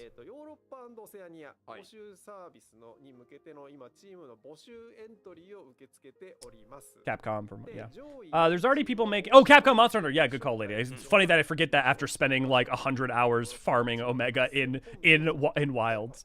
There are people making Pokemon glabs for the summoner. It will now have a new use. Yeah. Need Fate series crossover. As someone who can tell you more about Fate Stay Night, Unlimited Blade Works, Fate Go, Fate Grand Order, and many, many more things, please no. Please no. Please, for God's, for all this glory. No, Yokai Watch level 5. Yeah, thank you, Levi. Level Circ works. Dragon Quest. Not. Oh, level 6 work. Okay, level 5. If they do another crossover, fingers crossed for Bellatra. Yeah, there's so much in common. I mean, look, in general, I'm just not a huge crossover guy, like, in general. So I'm never gonna get super excited for it. I mean, the closest I would get probably to very excited right now would be an Expedition 33 and with like an SKA mount. But just in general, I'm not. I'm pretty hit or miss on them. Like, oh, reminder for the dates. So we've got Germany with July 25th to 26th, October 31st, November 1st for Japan, and then obviously April 24th at Anaheim. Any of you guys going to FanFest? I know me and V and a lot of T people are. But imagine the glams. I mean, here's the thing, too, I will say, is that the Expedition 33 glams would not, within the confines of more current gear in 14, would not look completely out of place with the, especially with the Art Deco stylings used as accents, being specific accents tied to not only the Unsundered World, but other places as well. Because the dev team are real-life friends. Yeah. Well, and also Capcom's just, I think, a little bit more loosey-goosey with crossovers, too. Yoshi needs to poke Yoshida-san about the 16 Part 2 collab he mentioned. Like, 6... Yeah. They're a servant achievement. Yeah, but a reference is not a crossover event. Yeah. I'm in Berlin. Nice. My first FanFest is on my birthday, too. Hey, congratulations. I hope you have a great time. So if it follows previous FanFest, we'll get a vague tease of NA with the full trailer. JP. Yeah, if it follows the old one, we will get no jobs at NA, but we will get the first trailer, which is only a partial trailer. We will get a Yoshida t-shirt that is a tease for one of the jobs. Then at European FanFest, we'll have the first job announced. Japan will get the full trailer and the second job announced. The trailer on FanFest would be anything but vague. It'll be huge, I'm sure. Well, it depends on what you mean by vague. Like, the partial of Endwalker cut out a lot of really important things. The Dawn Trail cut out a lot of really important things. So, I mean, it's going to be huge, but it is vague. It is actively missing context or important key scenes. Like, for instance, just as a minor example, Xenos' Scythe is completely removed from the original, the pre-Endwalker trailer. A bunch of the back third of that trailer is just not present. Yeah. Even cut. Yeah, but what they're talking about by vague is they're talking about it's going to remove a lot of the context, as well as some of the main information. There will be extremely big reveals within the second half of the trailer as revealed.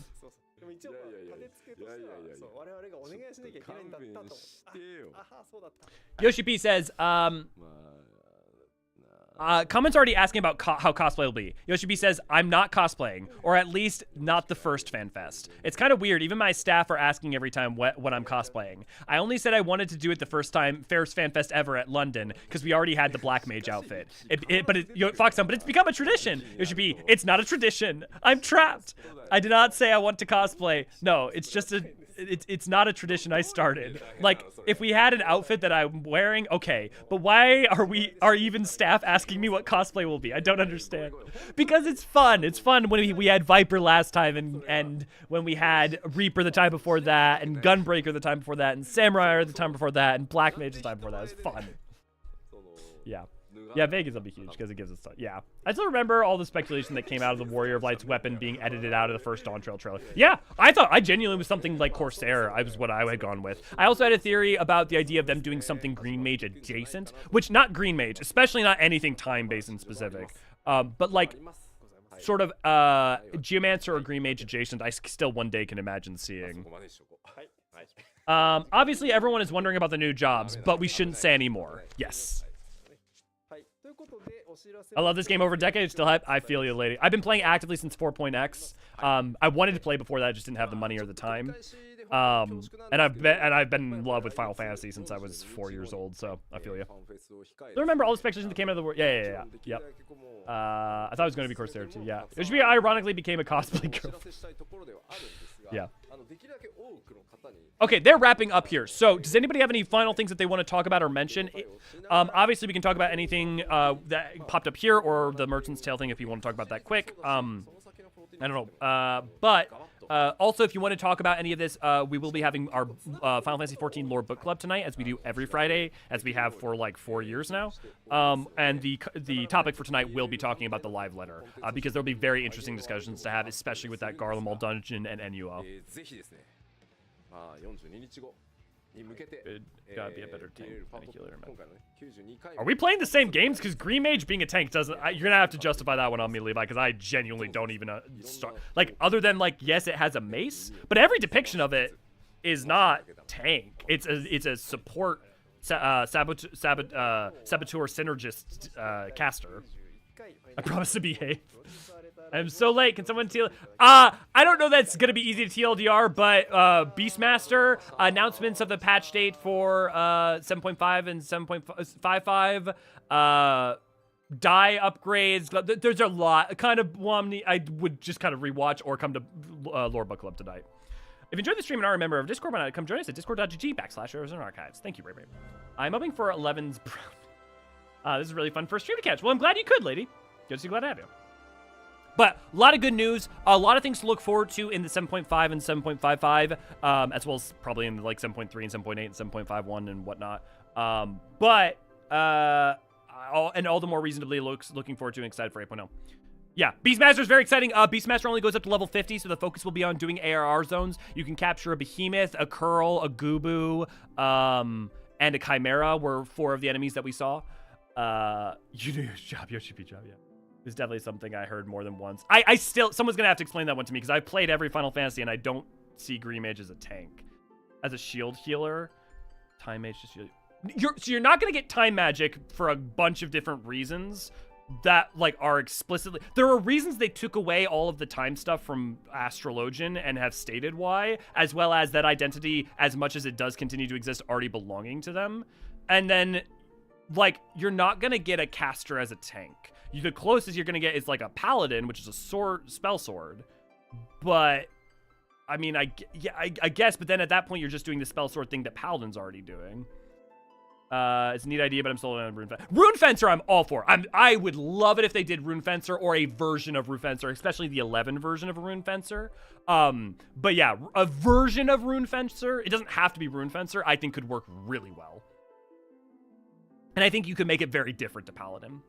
The link isn't working. Ray, it looks like the link probably timed out. You may have to use a new one. Let me go ahead and I will grab a new one. Sometimes it does that.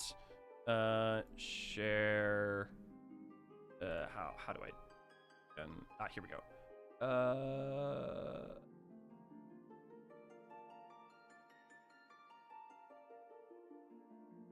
Invite to server. There we go.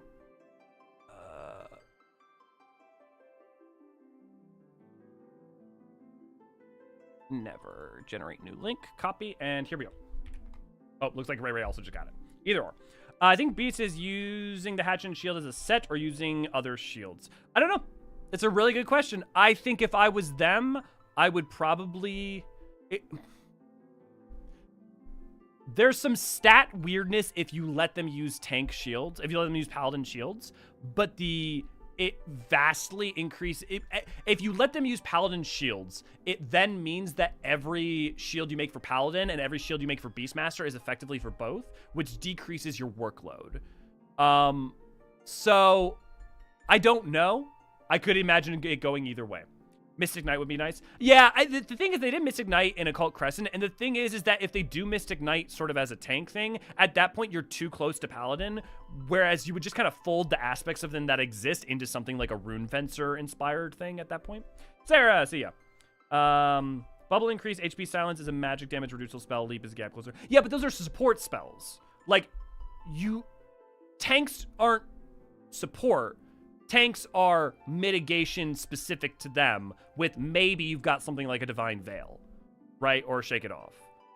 So, like, what you're describing is a healer as far as 14 goes with shielding, and, like, all those things are what healer's job are in 14. Like, you would either necessarily need to take away a lot of the synergist abilities of Green Mage to make it a tank, because that's not how tanks work in 14. I mean, look, you could make something that takes ideas from Green Mage for sure, but you're not gonna. But Green Mage doesn't make sense to make a tank, at least as far as 14 is currently designed. Give me a second. Let me pull up. Yes, let's see. No. Okay. I was hoping I still had my full window capture thing up, but I don't. Okay. Any final thoughts, bits, or things that we want to talk about? Because otherwise, I'm going to go... Actually, I could sleep, so maybe I won't take a nap, but I'll maybe at least go eat breakfast.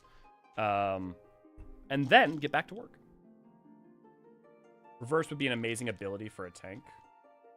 Which version of it? Because there's multiple. And then also...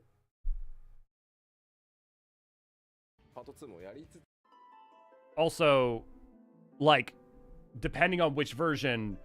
I think it'd probably be a bad idea for tanking in 14. Because remember, we're not talking about, like, just the job identity. We're also talking about the role tank, which is the one I have mained for 7 years or more. Random idea. Instead of new jobs, eventually recast certain jobs to work in multiple roles. I mean, look, as a wish list, sure. Why not?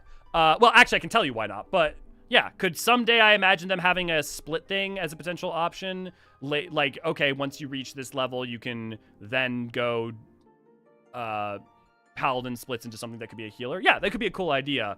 But I can only imagine that happening way later down the line. Because people forget this. Like, people forget that literally the #1 thing beyond anything else that convinces people to pick up an expansion, especially people who don't already play, is new jobs.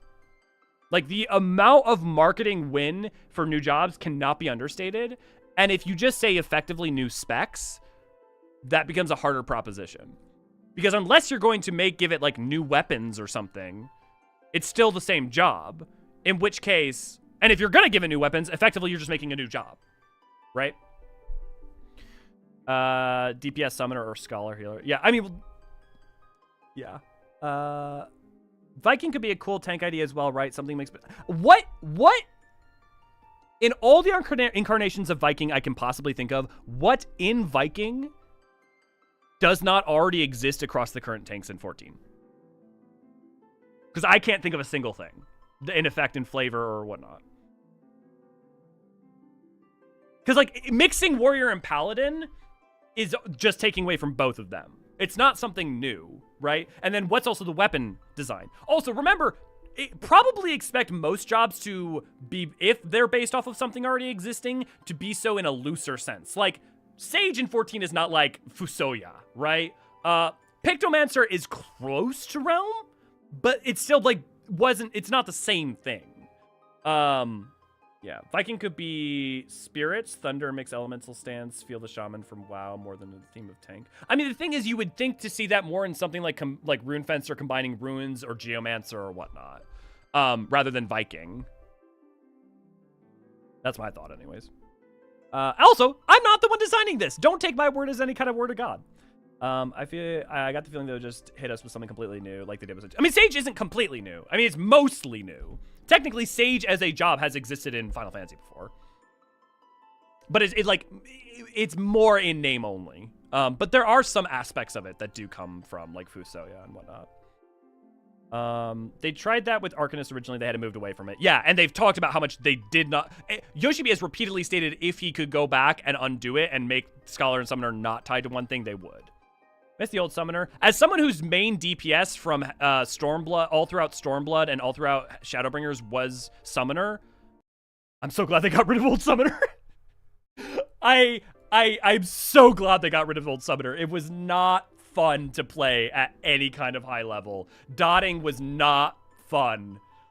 And the new one, as much as its main critique is being too simple, I think flavor-wise it's an extreme win because it plays like older Final Fantasy. As much as Final Fantasy X is my favorite and I love summons and Aeons in that incarnation, summoning them for attacks and having that flavor is, I think, a really good win. And then also the job is just a way more approachable for players. Yeah, like dotting just doesn't work well in 14 for so many reasons. Yeah. Okay, look, we'll be talking to you later this evening in voice. I can cover this more eloquently. Sure. Switch to either DPS, Summoner, or Scholar here. What is the difference between 14 Warrior and Viking or Berserker? There isn't really. There is nothing I can really meaningfully think of in terms of Viking or Berserker that's not a part of 14 Warrior's identity, and the few things I can even start to are already existent across Paladin and Gunbreaker. Yeah. Job to advanced job was interesting at the time, but considering they never did it again after Arcanist, I don't think it's a design idea they want to pursue. No, we know it's a design idea they do not want to pursue. It has been repeatedly, explicitly stated as something they do not like, that it is that way currently. That doesn't mean they can't change their minds, but as far as we have been told for years and years, since at least Shadowbringers is the earliest I can think of, but they're probably before that. Yeah, love discussing stuff like this. Yeah, me too. If you love discussing like this, definitely, I'm not trying to self-promote, but I mean, genuinely, you can come join our Discord. We try to make it a place where people can have fun and interesting discussions about Final Fantasy XIV, both from a lore and general standpoint. And it's a bunch of supportive people, and we run a lot of events, so you're more than welcome to join. Also, you do not have to be like a big talker or anything. You can be a lurker or just join in and whatnot. Like Class Fantasy has Summoner class a lot better. A Dot Mage didn't feel like Summoner. Yeah, that's the other thing, is Dot Mage didn't feel like Summoner. I feel much more like a Summoner now, even though even though I enjoy the job less. I enjoy the job in a sense less now. Like I play it way less, and it is in my opinion, a much better design. I think its one critique is that there's not a high enough ceiling. But I also think it's very good that there's a job that's much more friendly, especially amongst the casters, for people to get into. The amount of people I've seen who've picked up DPS because Summoner exists, not only because it's cool, but because it's more like you can fundamentally just do like go through the 3 summons and do a TikTok between Phoenix Bahamut. It's kind of simple. It's helped a lot of people I've seen get a lot better at the game too, because they struggle to go from like, 70% to like 90% in terms of execution, and Summoner allows them to kind of like start at 80 anyways. Yeah. They won't let Summoner more move forward with new summons. For now. Yeah. For now. But also, like, the problem is that if you keep including more summons, then that's also its own kind of bloat. And I don't, like, at what point is that horizontal rather than progressive, right? Also, if you want a caster job that has 6 summons or colors, go play Pictomancer. Pictomancer does the 6 colors with the, you basically have the same. Yeah, I've wanted new summons ever since I removed Iggy. Yeah. Jump Popular and Summoner says enough. Yeah, like I heard the horror stories from many players about their minute-long rotations and all the funky stuff. Dude, as someone who's been playing Paladin as their main tank since like Shadowbringers, well, no, since Endwalker, since 5.55, let me tell you about long, clunky rotations that have improved dramatically, because the 6.3 or 6.4, I think it was 6.3, change for Paladin was, chef's kiss. Being on 1s rather than an incredibly stuck 2 is so good. Summoner needs more crayons, less buttons you press once a minute, yeah. The day we got full summons rather than eggies was super hype for me. Yeah. I want to play full Ifrit and Gruda since 10. Yeah. Needs more crayons, less buttons you press once a minute. Less buttons you press once a minute. I'm trying to think, because like the actual rotation, if you're doing like, if you're at 100, because you're basically doing the tick-tock of Bahamut into the 3, into Phoenix, into the 3, and you're just kind of swinging back and forth.